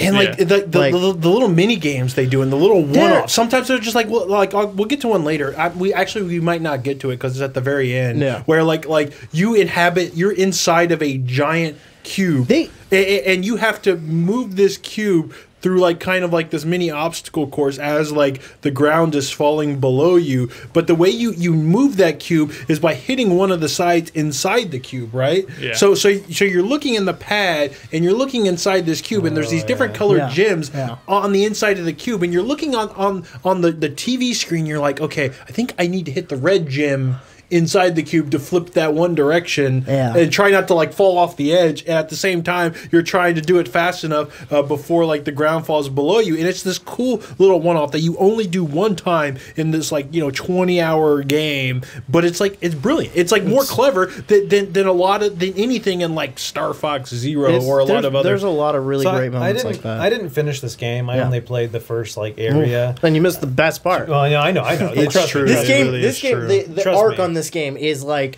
the worst part is the very beginning, and the best part is the very fucking end. Like everyone's told me and I know it is, and it's one of my biggest regrets that I'd never played it. But I just remember like very early on, as you're this group and you go through a building. And then all of a sudden, like you're in a building, but on the touch screen. Yeah. And, like you just see the outside of the building on the TV, and you're and you inside this building, and you have to fucking like adjust some levers to move around the like locks or whatever on the building. It's a combination lock, and you can see the numbers on the outside of the building, and you have to like turn into the Unite hand to manipulate these dials to enter in a combination. So you're like going back and forth between the gamepad and the TV. Like it's really interesting, and there are even like more basic versions of the sequence that Brad was describing earlier in the game, where you're like piloting a ship, so the whole crew is on the bridge of a ship, and all the controls for the ship are laid out on the floor, and the ship, all you see on screen is just the ship flying, and there's like all these different laser beams trying to hit it, and you're trying to veer the ship to dodge the laser beams. So you're doing that by running around inside the bridge trying to hit different controls, and while you're trying to do that, they're throwing enemies at you in the ship that you can only see like on the gamepad that you're having to fight, and really smart stuff. Like boss fights, they do stuff like that too. It's just so inventive, and like there's so many different unique moments. This game never stops surprising. The whole like you said, it's about 20 hours. That whole time they are throwing new stuff at you. They are unlocking new mechanics the whole time. You never really stagnate in this game. It never plateaus at any one point. It is such a like perfectly encapsulated gaming experience. It just ramps up the whole fucking way through. Yes. As I said at the beginning of this show, like I honestly have not played any of y'all's number 11 games, though I've wanted to for a while. But like I picked this game up on the Wii U pretty much because of what you were saying about it when it came out. It's been sitting there on my shelf, and I'm like, one day I'm gonna find the time to play this game. Oh God, I want to so bad. This game looks so fucking cool. It's so cool, and this is another game too where like the mechanic, like the under the hood mechanics of the game are stellar. They're fantastic, but like it still wouldn't really mean anything if like the spirit of the game and the presentation of the game wasn't just so fucking amazing, like just so fucking slick. You guys know that I'm really steeped in the whole superhero thing. I love this kind of stuff, and this game was made by people who also love that kind of stuff. This game is also as much steeped in like the Eastern version of that, like Super Sentai and like Kamen Rider and all that shit, as it is with traditional kind of like American comic book superhero teams. And if you were a fan of like Power Rangers growing up, if you really liked that kind of thing, that is exactly what the Wonderful 101 is essentially. Yeah. You have your main cast of 7 heroes, and they're all these are all the leaders of the Wonderful 100, which is this this superhero team that protects the whole world from aliens. Yeah. And the 7 core members are all named after a different color, right? So you got Wonder Red as the leader, Wonder Blue, Wonder Green, Wonder Pink, Wonder Black, Wonder White, and Wonder Yellow. And they all represent a different like fighting style. They all represent a different weapon that you can use. Each one of them has their own like special weapon that you can use the Wonderliner to draw, and then the whole like conglomeration of heroes turns into that weapon. Yeah. So you can use you can use the fist, sword, gun, whip, hammer, claws, and bomb, and then there's a couple. But you can others. Also like have your party like form bridges and ladders and stuff. Yeah. Like there are parts of this game where you have to like draw bridges so that you can like cross these spanses. You have to use the whole group as a collective to like solve these little environmental puzzles, and it's super great. And the other cool thing about that Wonderliner thing is that like, when you're drawing a weapon, literally the bigger you draw it, like the longer you hold it, the bigger that weapon gets, the more powerful it gets. And that is. But isn't it kind of like a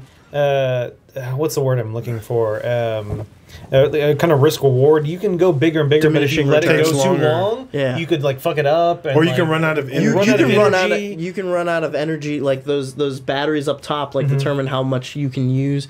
Yeah, you're right. So your people, like your team of heroes, actually becomes a resource that determines how powerful your weapons can be. Yeah. And they add another mechanic to the game that I think is just super fucking cool. Not just from a gameplay perspective, but from like the idea of the lore of the story is just really cool.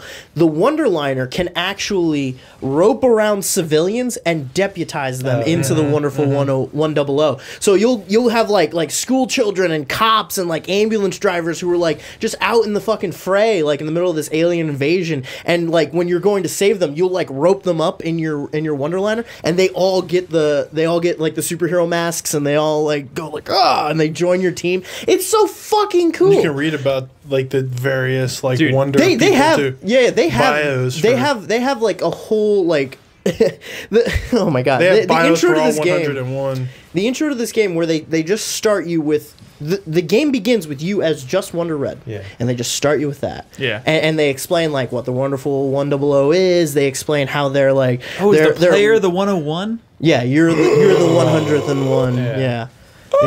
101st member of the Wonderful 100. It's fucking charming.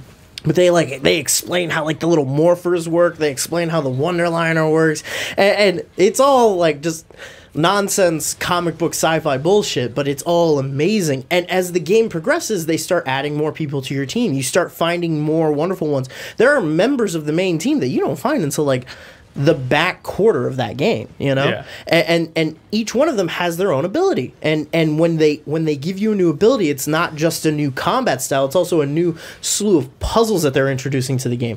There's mechanics in there like later on where you're using like the claws to climb around after you get Wonder White, where you're using bombs to slow down time and stuff like that with Wonder Black. It just gets there's never a stop to like the deluge of like new content that comes during the course of this game.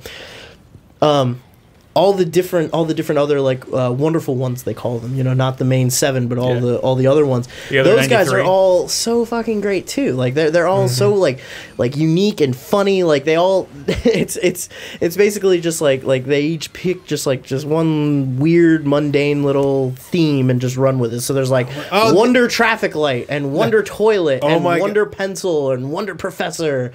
Like, it's so great. And this part here, no, I pick up like an enemy weapon and it makes you walk really slowly. I didn't know how to get rid of it because I had not played it in so long. So like I'm just walking really slowly, and there's a part that's like timed too, and I can't figure out how to drop the fucking thing.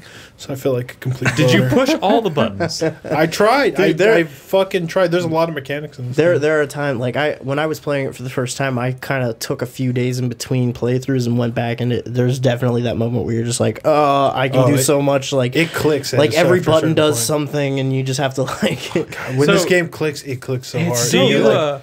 Do you collect all these additional outside of the original 7? Do you collect them one at a time, or do you? You actually find them as collectibles in the world. Yeah. There will be like hidden in certain places. Like you'll So you find can miss some. You can miss a whole bunch of them. There will be sections in a level where like you'll find the civilians I was talking about Yeah. will just be hanging out, and there will be a wonderful one with them. Yeah. And if you rope them in, you get that wonderful one. It stops the game and like puts up their profile, and it's like you just found Wonder Traffic Light or whatever. Yeah. And the cool thing is you can go into your menu and you can switch out your lead characters for them. So like if you wanted to make a team of just like all generic like whatever like Wonder Toilet and Wonder Professor and Wonder Wizard or Wonder whatever. Wonder Director. Let's back up for a which second. is When you say common. Wonder Toilets, He has a It's toilet It's a on his man head. that's wearing a toilet costume who's a superhero. Yeah. It is exactly what it sounds like. okay. Yes. I wasn't sure if he was a man wearing a toilet costume or if it was like a anthropomorphic toilet. No. They're all people wearing costumes. Okay. They're all you're Gotcha. fighting aliens, but all the wonderful ones. I just are wanted humans. clarification. So here's the Now I've part got where it. I have to hurry because you use the bomb to slow down time. Yeah. But I'm going so slowly because I'm still carrying that fucking drill. I don't know how to get rid of it. That is terrible. Dude, this 'cause you're game has running up a drill this. too. Just watching this footage, like this game has It's more insane. charm. It's It really and does. more It really style. does. And I hate it because the game is like very unfriendly to newcomers. There's a lot It of stuff is. to figure out. It's very chaotic. But like this game, seriously, no exaggeration, probably has the best final act of any game. It is incredible. If you stick with it, this game pays off. Oh my God. Like in dividends. It is crazy how good this game gets by the end of it. I've recommended it to so many people, and I've seen so many people bounce off of it that it's just disheartening. It's like you own a Wii U. There's not many good games for it anyway. Like you need to make sure that this is one of the ones you own. Yeah. It's incredible. The sense of like escalation, like I was talking about.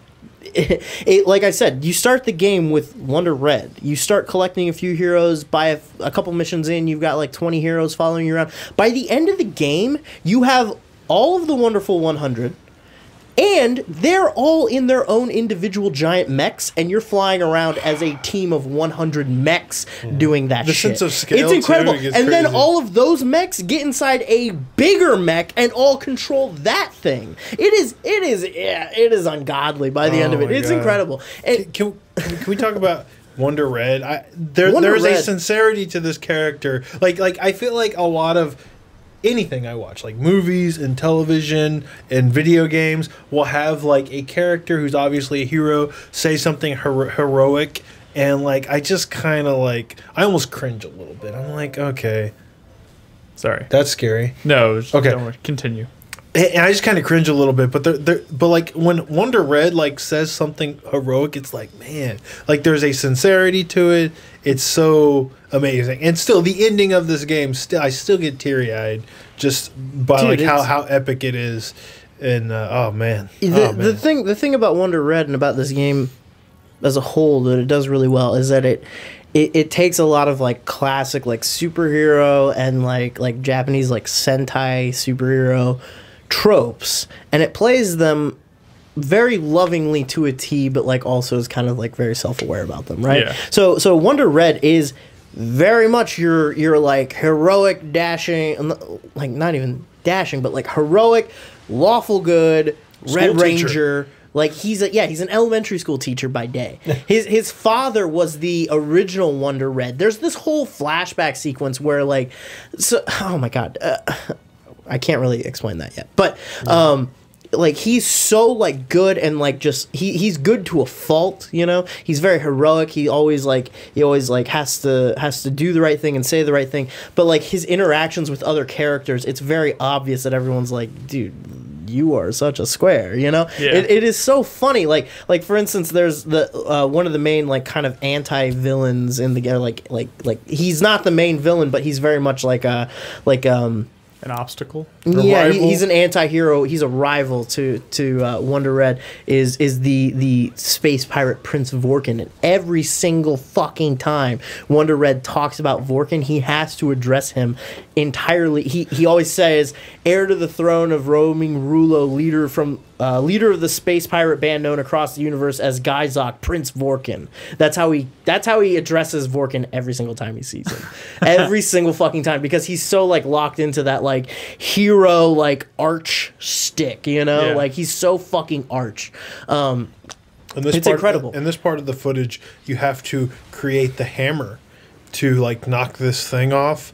And I quit this level and leave and go to another level because I forgot that the hammer existed. Oh god. You're killing me, Brad. No, I was just saying You're killing me. it's been years. Yeah. But the like a lot of those tropes and dynamics are very well represented and done better than they really are ever done in like Power Rangers or Super Sentai or anything like that. It's just like that Prince Vorkin, if this was like a Power Ranger thing, he would be considered like the 6th Ranger, quote unquote, even though he would technically be like the 8th Ranger or something. He's that like White Ranger, Green Ranger dude who like shows up and isn't really part of the team, but it's kind of like the super badass lone wolf, and like maybe starts as a good guy but kind of shifts or starts as a bad guy but shifts to a good guy by the end of it, you know.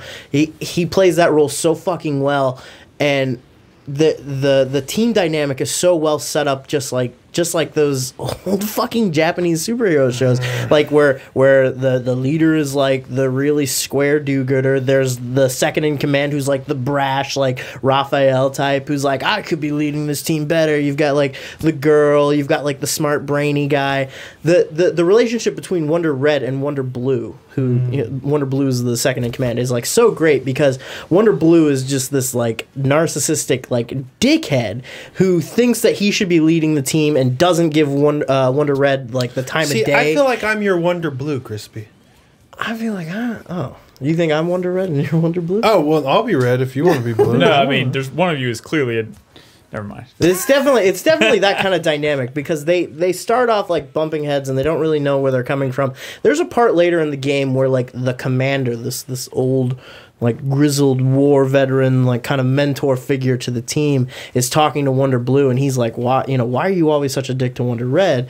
And Wonder Blue is going off about this whole thing, and then you play a level that is a flashback to Wonder Red when he was a child, and his father was the original Wonder Red. Yeah. And it shows how like his father like saved the world from these aliens back in the past by like giving his own life, and his son, who watched him die, has been like trying to live up to this monomythic ideal of Wonder Red, of like his father, the hero. And the way that completely turns like Wonder Blue around to being like, you know what?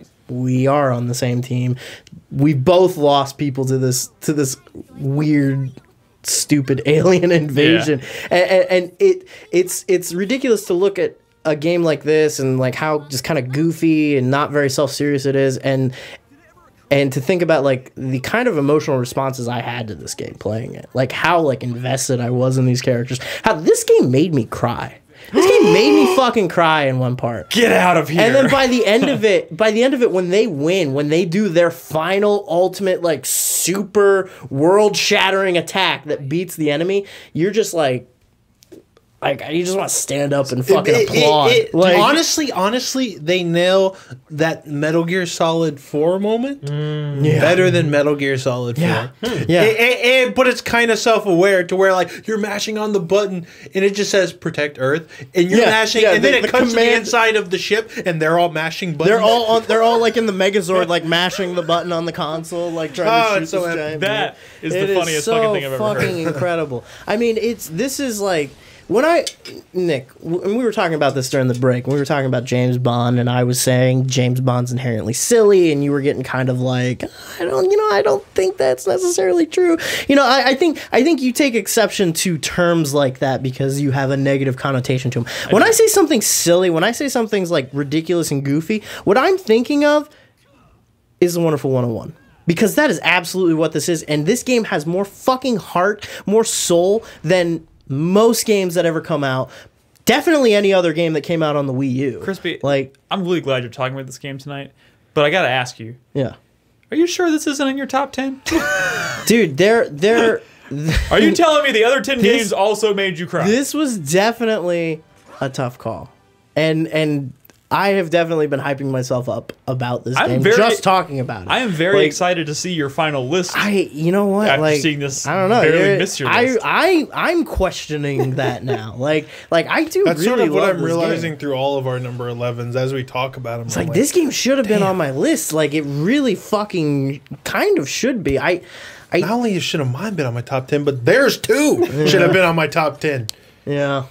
One of your guys' game actually is on my top 10, but you know that's neither here nor there. But I think this game it is definitely there. I think this game, if you're a fan of anything, if you're a fan of video games, if you're a fan of Nintendo, if you're a fan of Platinum, if you're a fan of certain Platinum games like Bayonetta or Devil May Cry or Vanquish or something like or this, Beautiful Joe. or Beautiful Joe, definitely Beautiful Joe. When I look at this game, if you're a fan of fucking Pikmin, like when I look at footage of this game, I think of Beautiful Joe and Pikmin. Yeah, this is with a this little game, bit of Bayonetta. This game is like Pikmin if every one of those Pikmin was a badass? Platinum Games character. Yeah, dude. Like it is. And it is Wonder so Pink fucking is crazy. Bayonetta.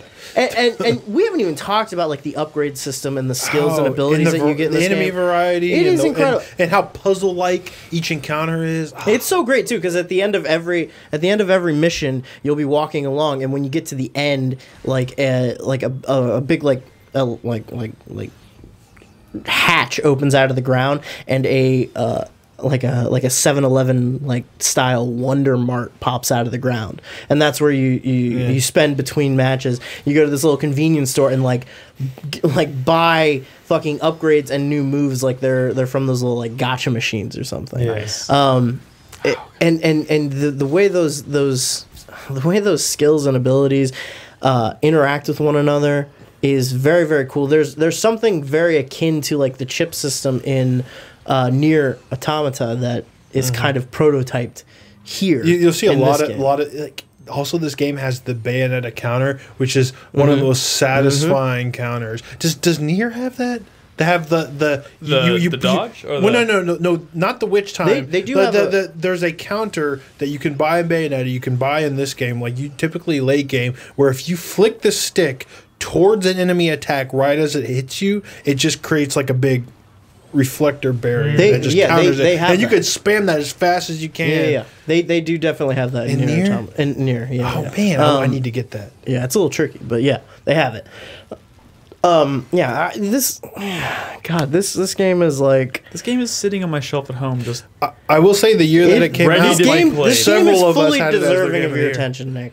I mean, this is a real like I said shot in the earlier. arm Like I said experience. earlier, it is like a New Year's resolution for me to make some time to play games on my backlog, and I fucking hate the Wii U. Okay, I do not like that It's piece a of bad hardware. system. I do not like that system. I own one, and I don't really like it that much. I don't think This anybody. game, owning this game alone, there has been most of my time that I've owned that Wii U. The only game I've owned was this, and this game existing is the only real saving grace I can come up with for the Wii U. I think if you own a Wii U and you haven't at least tried this game, you're doing yourself an incredible disservice. This thing kind of single-handedly justified one of Nintendo's biggest mistakes for me. Yeah, absolutely. Good way to put it. Absolutely. Goddamn. Nick, Yeah. it's your turn, homie. Is it? Is that it? Are you good? Are you satisfied with said discussion of I'm Wonderful satisfied. 101? Well, I have good news for you, Nick. what? I adore the game you chose as well. You do? Me too. Yes. Me too. Wonderful. It's in my top 50. I don't think anybody actually guessed what mine is. Has anybody I'll- guessed it? Last chance. I'll be honest. I Last chance to was guess. trying to blur these out enough. that- Spyro. It's Spyro. Legend of Dragon. I was trying to blur these out enough so that you wouldn't be able to tell what any of them are. But some were harder than others. That's what you Maybe I said. should. For sure. I think it's also the photos you chose. Yeah, but I boring also conspiracy. wanted the background to look. Like no one guessed Cool. Brad's. Well, yeah, because Brad's was a little So unconventional. I think someone said this is from like Elder Scrolls Online, this picture. Yeah, someone did say that. It does kind of look like ESO. They do have a Morrowind expansion So to recap, coming out. to recap, Brad. So we're doing our top 10 games of all time. These are our number 11s. Brad chose Elder Scrolls Morrowind. Nolan did FTL. Crispy did The Wonderful 101. And my number 11. This was a very, very, very hard choice for me because for a long time this was going to be in my top 10. This is a great game. I picked It Spyro the fucking Dragon. No, sorry, I'm just kidding. It's Ripto's Rage. It's Final Fantasy X. Boom. Final Fantasy. Final 10. Fantasy fucking 10. I think this is my third favorite Final Fantasy. It's definitely up there for me. And I'm gonna spoiler alert. We're doing our top 10s. Spoiler alert. This is not my favorite Final Fantasy. It's close. 15 is his favorite. It is not my favorite Final Fantasy. For me, Final Fantasy X represents a lot for this series, and I'll talk about some of that stuff. I think first and foremost, this one reason this game has resonated with me for so long is because it came out at a very I very firmly remember the moment this game came out. Oh, it's very nostalgic for me. It came out December of 2001, I believe. Days before my Christmas vacation started. I was a freshman in high school, came out, and so I spent my entire Christmas vacation playing this game. And it's also one of the very first games I can remember like following its development. Like I've talked a lot about in the past about me being kind of a late bloomer in games. Like I kind of skipped the Super Nintendo and Super Nintendo generation. I didn't really get into gaming until N64, and even then I didn't see games the same way I see them now, where I like really appreciate stories and how they can be used to tell a good story. And then my friend came along and introduced me to Final Fantasy VII was the first one. And I played 7. I was like, holy God, this is awesome. So I immediately, at this time, 8 was already out. 9, I think, was on the horizon. I picked up 8, played 9 as soon as it came out. And then this one was out. So this whole concept of like a game as a storytelling medium was still very fresh and exciting. Not to like jump in, but I don't know, like looking at other Final Fantasies, this game's story is one of the ones that like I guess stuck with me. And I know some people don't like all the characters in the game, and that's fine if you don't like certain characters. But yeah, this like anytime I think of this game, like story. Yeah. That's what I think about when this game. I think the beginning when you have Titus and the whole fucking Blitzball game and stuff like that. It's a very memorable intro. Go fuck yourself. And you got to win that Blitzball match though. You got to get Keepa. If you don't fucking get Keepa, if you win that match, it's so fucking hard. But you get Keepa, he's the best fucking goalie in Blitzball. You have to get him. Brother's the best player in Blitzball. You don't get Brother till a lot later. Yeah. Sorry, dude. Continue. Go ahead. To kind of build on what you're saying, like, and I thought about this a lot. In fact, when I played this last night to capture this footage, I was playing, first of all, a couple things. I was playing I have the PS3 HD remaster, which is what you're watching here. One thing I didn't realize about this game, about the remaster specifically, the soundtrack is not the original soundtrack. I didn't know that. It is not. It is like the same music, but it is like, it's not like the original. It's not the original recording or score, and you can hear the difference. It's not like super notice. No, it's not better, but the PS4 edition of that same remaster supports 4K and has the original soundtrack, and I bought it today because I was like, oh, I had this. I got this real cheap from Redbox. So I officially own 3 copies of this game. You got played though. So I probably, but like, so what you're watching right now is the PS3 HD remaster. It looks good. It looks good. It does look good, and it still plays great. But about the story, building off what Nolan was talking about, like one thing that struck me about this game in particular, like I love Final Fantasy as a storytelling, like as a story. Like they've all been really entertaining. I mean, that was the series that put story on the map for me in video games. Sure, yes, and it's had the exact same effect on me as well. But this is the first game in the series that I've played. Like I'll be honest, I have not yet played anything prior to 7 or at any extended length of time, which I'm ashamed of. But this is the first one in the series that felt to me like the story was easier to follow. It was more palatable. It felt a little bit more like a movie. There's voice acting. Voice acting had a lot to do with it. Yeah. But like the themes that they play with are they're while not being super like innovative. It's not so like but it's it's kind of deep. It's you care about what's going on. The motivations behind the characters, the moment to moment things that happen, like the big huge moments that happen throughout the game. They all make sense. They're easy to remember. They're easy to recall. I haven't played this game in like a decade, and I can still remember the major story facets of this game. I can't really say that for Final Fantasy 8 or 9, 7 maybe. I remember 8. I mean, I remember a lot about 8, and I remember a lot about 7, probably because I've played that game probably more than 10 at this point, just because it was one of the first really crazy games I ever played. It's also but like this story is like really palatable. It's really easy to follow, and I think it and Yuna, I think, is such a great character. I mean, she's not technically the main character, but she's also kind of the main character for a large portion of the story. To follow her arc a little. Yeah, exactly. The thing is, you know, a lot of people like to call out Titus for looking, you know, whatever. Titus, whatever. People like to call the game out for he's you know, the costumes are a little eccentric, and that everyone talks about that laughing scene, which was awful. It's but not like awful. the character himself is fantastic. His arc, what happens to him, is great. Like one of my favorite things about this game, and I completely forgot about it until I was playing it last night. I love his narration.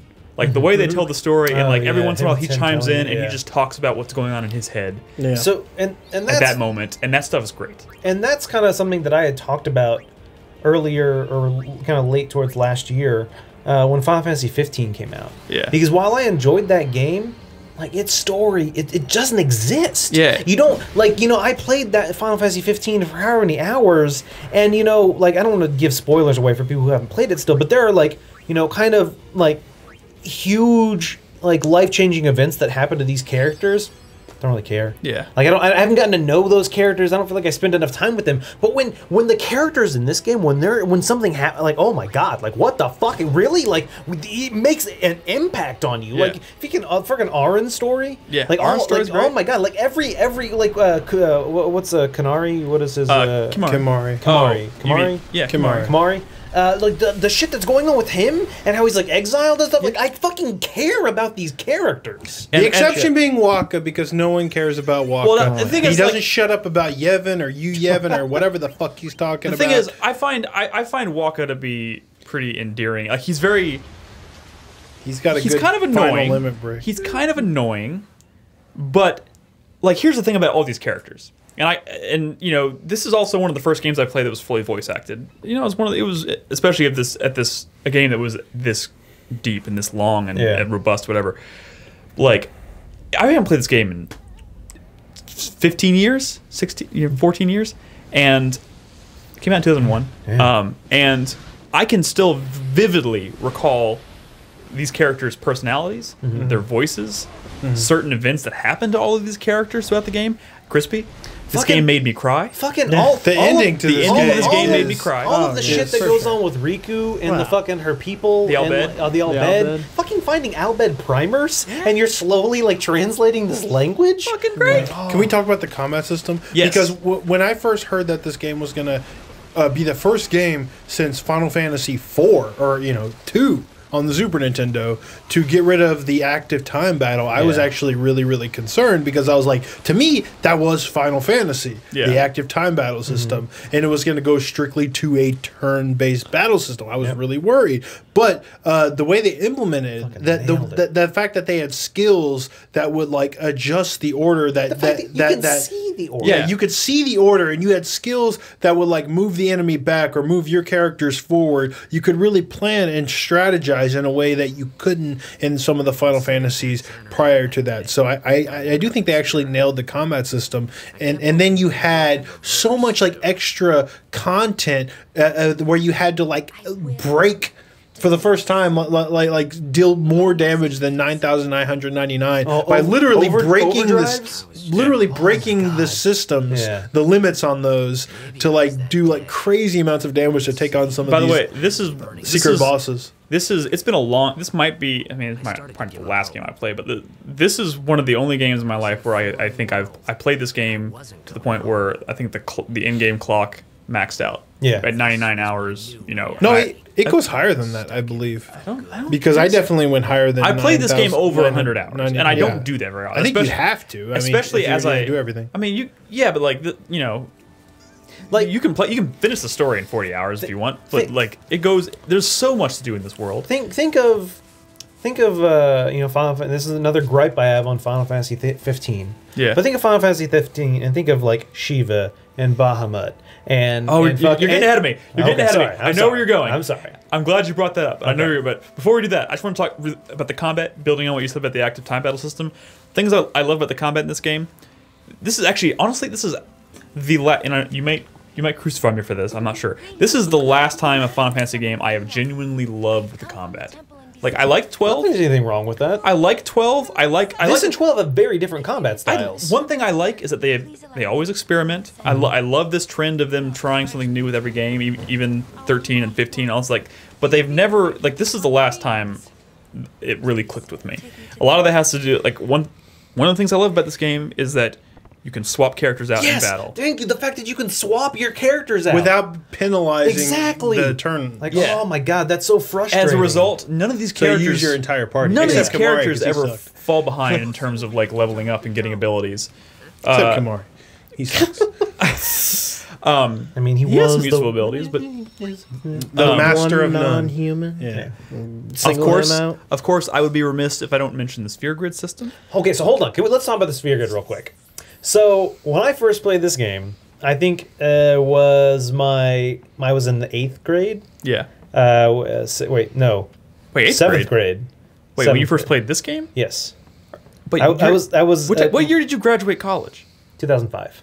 I was in college. came out Sorry, with college. Oh, sorry, college. It came out when I was a freshman in. Oh wait. No. It came I was a freshman in high school. This was the year before I Okay. went to high school. I was in middle school. Duh. So anyway, I'm in middle school and I'm playing this game. Getting And all I think confused. it's like any other Final Fantasy game. After battle, I'm leveling up. I'm like, man, I'm leveling up. No. And then I was like, man, why is this game so hard? Like, I don't feel like I've gotten any stronger. I wasn't gaining levels. I was gaining moves on the sphere grid, which I wasn't using. And it took me so long to realize. I was You're like, so oh, dumb, fuck Nolan. me. You're so dumb. And like me, this little like fucking however 13-year-old, I was like, what's going on? It is a little bit outside the box. It's different. It's weird. It's different. Like it's different that at the end of the level you don't necessarily gain experience in the same way, and then once you hit like 1,000 experience, you go to level 2 or whatever. Yeah, you gain moves on the sphere grid, Which is cool, and the fact that they do away with like so many RPGs, I get so focused on what levels are my characters. Yeah. I don't worry about that here. Level I just doesn't matter, yeah. I just move around the sphere grid, and I can make split-second decisions about right now. Do I want to move in this direction so I can boost my HP by 200, or do I want to move in this direction down and the road get a that I skill? want? Yeah. And that can go down that path, or if you want, you can move back, go down the other path, and there's a lot of freedom to move around. I thought Lulu's belt dress was so cool back in the day. Dude, man, she's gifted. She's smart. And by the way, the scene you're about to see too, one of the most memorable fucking cutscenes in a game. Like, out of curiosity, had you already been playing this game? I had recorded Okay. footage of this. I think for like a top 10 or top 5 like a year ago or something like that. You're pretty far in this. So yeah, I was like about an hour when I remember started this recording cutscene. this. It's a good one. But like, and one thing I love about this game too, I know I'm kind of jumping all over the place, but like, the world in this game is so beautiful. It's vibrant. It's colorful. But like the story, it's dark. Yeah. Like, it's Oh, yeah. pretty fucking dark. Like, Yuna is, like, traveling the world on this pilgrimage. She's a summoner, which, by the way, summoning has always been one of my favorite things in Final Fantasy games. So the fact that they brought a summoner to the forefront and made her, like, the main character was really awesome. But, like, she, like, this village just got fucking slaughtered by Sin. And Hey, she, your like, dad is like a kaiju. and she offers her services to, like, send these people to their final resting place, and she's like walking on water like fucking Jesus, and like spinning around and doing this like ritual that sends them into the afterlife. It's just sends their super souls off. It's super dark. But the world itself is like gorgeous. Yeah. Yeah, and it's mature, you know? Like later in the game, Yuna and Titus fuck in a pond. They didn't really fuck in the pond. I mean, It's almost like there's Geralt and I'm Triss. pretty sure there's off-screen fucking in that pond. Probably. I mean, I certainly hope so, considering how that story ends. But and that scene, by the way, is also very, very memorable. Yeah. Like, there's so many memorable moments. But to kind of go back to what Nolan tried to jump ahead at a little while ago, summons. Didn't you love the summons in Final Fantasy 15, Nick? They were fucking cool when they decided to show up. Yep. And not to mention, I think I saw like 5 or 6 summons the entire time I played that game. That was and more than like, me. 4 out of the I saw 4 like 3. Like 4 out of the 6 of the times I saw a summon, it was always Titan. Like, Oh, really? I never saw Titan. I saw Mine Titan. was always, what's his face? Rama? Rama. Oh wait, Okay, sorry, it was Rama. Okay. I saw Titan once. I always call them Ramu. Whatever. Rama. I saw Rama like 4 times. I saw Titan once, and I saw Shiva once. Yeah. Like, come on. Like, but the fact, what's great about this fucking game, and it's this, by far, So the Aeons. by far, my favorite summoning system is in this game. So fucking. Not only do you Go collect Jimbo. summons like as part of the main quest and side quest, the fact that you can kind of search out and find extra ones is really great. The 3 sisters. Oh my god, so fucking OP. Fucking Yojimbo was Yojimbo fucking is cool. great. Shit. Yojimbo, The Mega Sisters were the best. Yeah, the Mega the Major Sisters, Yeah. Yojimbo, and Anima. Anima, Oh, yeah, dude, when he goes Anima. upside down, he's all fucking like Dude, zombie like fucking thing. That fucking cutscene where Anima is at, like that CG cutscene where he like invades that. Is it a Oh, Blitzball yeah, game? yeah, the Blitzball, yeah. Ooh, that was fucked up. But point is, Right before that. what I Seymour fight. love about the summon system in this game is not only do you have control over when you use them, like you should, like you always should. Like I can't believe this is like the last game they did this. Yep. Not only do you have control over them, but they fucking, when you decide to use one, they place the fucking team on the field list. They're the only thing on the team. It's the summon and Yuna as the summoner. But you're controlling the summon.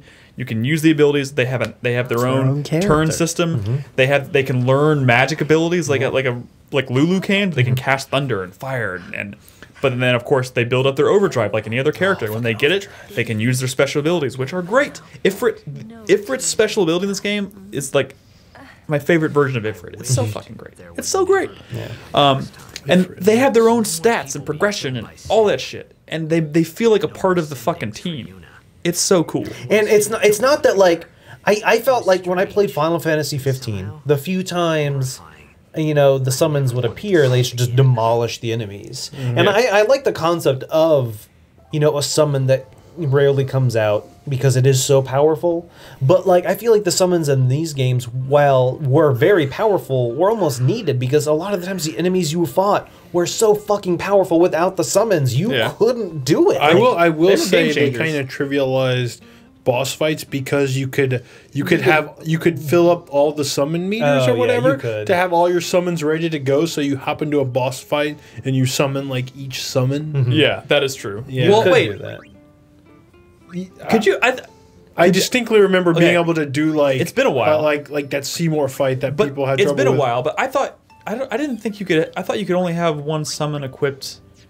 I can't remember how that don't works. think so. You could summon It's multiple been a summons. while. Multiple but summons I'm pretty for sure you could sure. summon multiple It's been a while summons since in a I've battle, played. yeah. So yeah, that can be kind of broken. Like I said, like this game's not But perfect. once again, though, That's why and that what's his face? What was his name? Seymour. Seymour. That Yeah. you fought 30 times. What a lame ass name yeah. though. That one fight at the cliff edge. Is I that know the what one you're you're- talking in the about? mountains? Yeah, that Everyone one talks was about that so fucking frustrating. Everyone talks about that one being that hard, but like that was the one where I went in with full summon ready to go, and Well, maybe you were prepared because you knew it was coming. it had a then, cool but- fight though. I mean, Yeah. it had a cool It was. battle theme. It had Yeah. a cool battle. dude. But just getting on the ships and flying around the Yeah. world, you finding the ultimate weapons for each character. Great. Like That was the last time I really. This is the last time I really cared about a Final Fantasy game enough to do that kind of shit. Yeah. Like I did that in Oh. 7, 8, 9. This. I just remember the fucking puzzles in the temples. Yeah. They were Temple kind of puzzles are- annoying. Oh, well, I mean, until you At figured out least what was back then, going yeah. on. It had, but I they had a mean- cool vibe. Like a lot of one thing I love about this game, the world. So, first of all, not only are so But many of the places that's memorable. the first Final Fantasy with no like world map that you fly around on. True. an That is airship. Yeah, that is true. I mean, you do fly around in an airship, but just not freely. But like, what made up for the fact that you couldn't like freely move around the world was that so many of the locations in this game are so memorable, so ingrained in my brain, and I can remember the name of them, like Besaid and Kilika, Luca, Mihin Highway, the Moonflow, Yeah, the Moonflow, right? Moonflow, like Xanarkand. You just know this shit from listening to the soundtrack. I mean, that's partially true. it's got a soundtrack good is pretty soundtrack. good. It's got a good I soundtrack. listen. soundtrack's pretty good. This is also one of my favorite soundtracks ever. In fact, just to prepare for this conversation, I did listen to the soundtrack pretty much on repeat all day at work today, and it reminded me just how much I fucking love this soundtrack. It's fan-fucking-tastic. You want to ride the shoe? Shoot buff. There's so many fucking things I love fuck about this Waka, game. though. And here's the thing, like I love 12. Yeah. But it felt so different in terms of its tone, its story, the combat system, which I do love the combat system. And in fact, a lot of that summon stuff that I talked about carried over into 12 a little bit, but they each had their own like gambit. We'll talk about 12 with the remaster. Yeah, that's coming later this year. That's coming out later this year, and I'm fully intending on playing that again as well. But this game is just, it's a fucking delight. I love this game so much. And the I'm ending so makes you cry. yeah, dude, sad, this game this story is a fucking tearjerker. But once Can we again, spoil anything? like I No, said, no. I mean, It's one of not those too things. much. But like, I feel like Final Fantasy 15 tried to do something similar. Like, oh, tearjerker ending, blah blah blah. But I don't know anything about it. Well, that's why I'm not saying what it was, but I'm saying I didn't care. Yeah, I didn't like. I felt no emotional connection to anyone. Like, oh, this thing happened to this guy and it ruined his life. Okay, I feel like they were kind of on the right track, but they didn't nail the landing. I think they nailed the landing in 10. Did they really nail the landing when they had a whole other game that kind of like You think? makes the ending to Final Fantasy X seem a little less Did meaningful? you play 10 too? I did, yeah. See, here's the thing. I didn't get the finished- 100% ending. I have never finished 10-2. And that's one of the reasons why I picked up the. I love 10-2 because of the dress fear system. In terms of progression, the way you play through that game, it's kind of fucked. Yeah. It's got a great combat system, skill system, absolutely, and honestly, great style. But oh yeah, dude, it was. But like the way you unlocked missions and completed them was kind of. it was fucked. weird. Yeah, it was weird. But like I said, I fucking went and picked this game up on the PS4 remaster. I picked it up, and this is one of those situations. Like I was playing last night, and I was like, man, I kind of feel bad knocking it off my top 10 because now I'm thinking about it. And I realize how much I love this game, and I want to replay it. So I picked it up. I do want to play 10-2 though because I've only ever played that maybe 5 or 6 hours. Same here. I've only played 10-2 for maybe 6 hours, if even. That's a game that I've always meant to go back and replay. Yeah. So I mean, that's really all I have to say about Final Fantasy X. I'm very sad that I didn't put this on my top 10 because I struggled with it for a long time. But I hated getting Titus's ultimate weapon. What did you that have to do fucking for that one? chocobo race? Oh, where you had to I couldn't do it. You had to I had dodge a the friend in seagulls and college hit the who did it. balloons. You know what I hated doing? You know which one was even worse The than that I did? lightning? Fucking lightning. A lot of You people know had what? trouble with the Kamari one, but They get the butterflies, where you're dodging the butterflies and. I did all that shit. I got every ultimate weapon in that game. This was like the last game that Some I got. people really hate Wakas because it is somewhat random and you have to play a lot of the Blitzball. Blitzball. Yeah. I got it super We early. didn't even talk though. about Blitzball. I brought it up, but yeah, Blitzball. fucking as long as you get Keepa after that first match, dude, you're set for the next 20 matches because he is the best goalie. He stops everything. I'll be honest, it's no Final Fantasy VIII card game, Some people really despise it. I kind of like but that. I actually ended up playing more of it than I expected. and You liked are it a lot. mostly doing math. Now, I will say this, I probably won't be Triple playing any Triad. Why could Blitzball I when not I think of replay that the for a game. second? But So yeah, Blitzball is not fantastic. It's not the best thing in the world. It can be frustrating because like Brad's saying, there's math involved. You're like, should I take the shot? Should I pass it? This other guy has this really fucking broken move. You always want to get the ball to Titus because his fucking what is his I can't remember.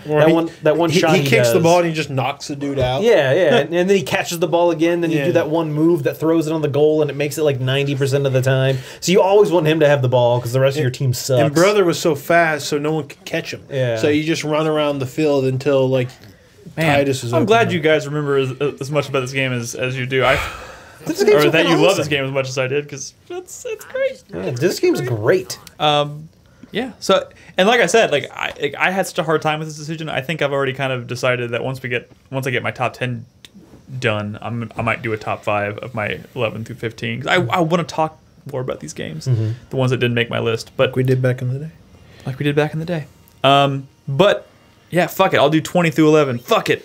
Chris Davis just volunteered to do my. You're just riding the high from remembering old games, man. nostalgia. I'm riding the nostalgia train today, but you know what? That's okay. You'll just float back down to earth and play a little. But I have Yakuza.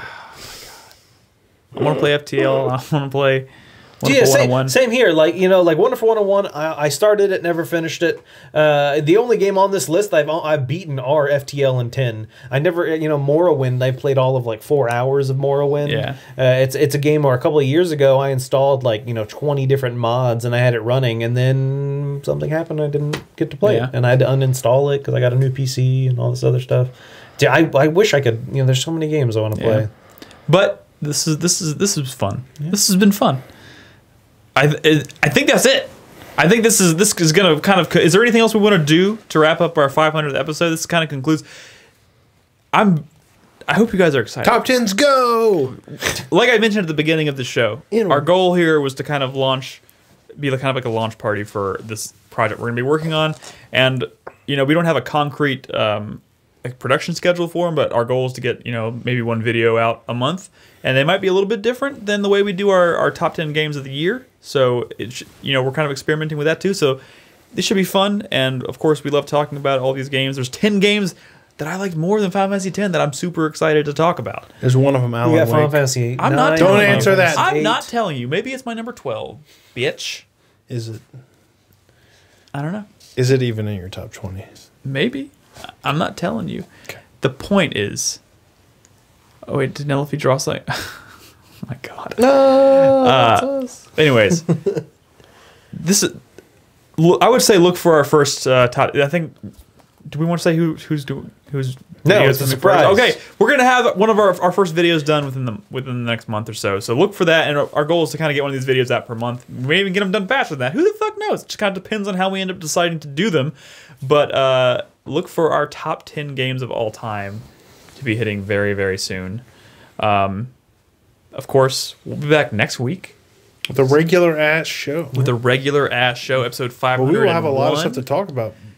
Yeah, we'll have a lot more current video games to talk about, some feedback to read, some Patreon questions to answer. We'll get back into the swing of things as we usually do. Nolan, thank you for decorating the room and bringing the champagne and the cake. That's fucking awesome. Very classy. Very classy. I feel classy. Oop, I'm sorry. That probably came across in the feed. My bad. So of course, if you're new, you can bookmark us. You can find us at 4playernetwork.com. And you can watch us stream games every single night over at 4pp.tv. And we do this podcast every single Thursday night, 8 p.m. Central Standard Time. Oh, our Discord, which is super active and awesome and a great way to get more involved with the community and to communicate with us on a daily basis. Discord.gg/4player. Check that out. Oh my God. What? Number 1,000 would be, I think, 2027. What? I mean, we've been podcasting for 10 years. Episode 1000. Oh. Holy God. Oh my goodness. I'll be dead by then. I mean, I'll likely be dead by then. What? We can Well, only just hope. cut- Took a I dark mean, turn. One of us. I mean, right? you're only like 80 years old. You're still Your got. kid will be like in 3rd grade. Oh my God. Oh my God, guys. I think he's getting nervous sweats.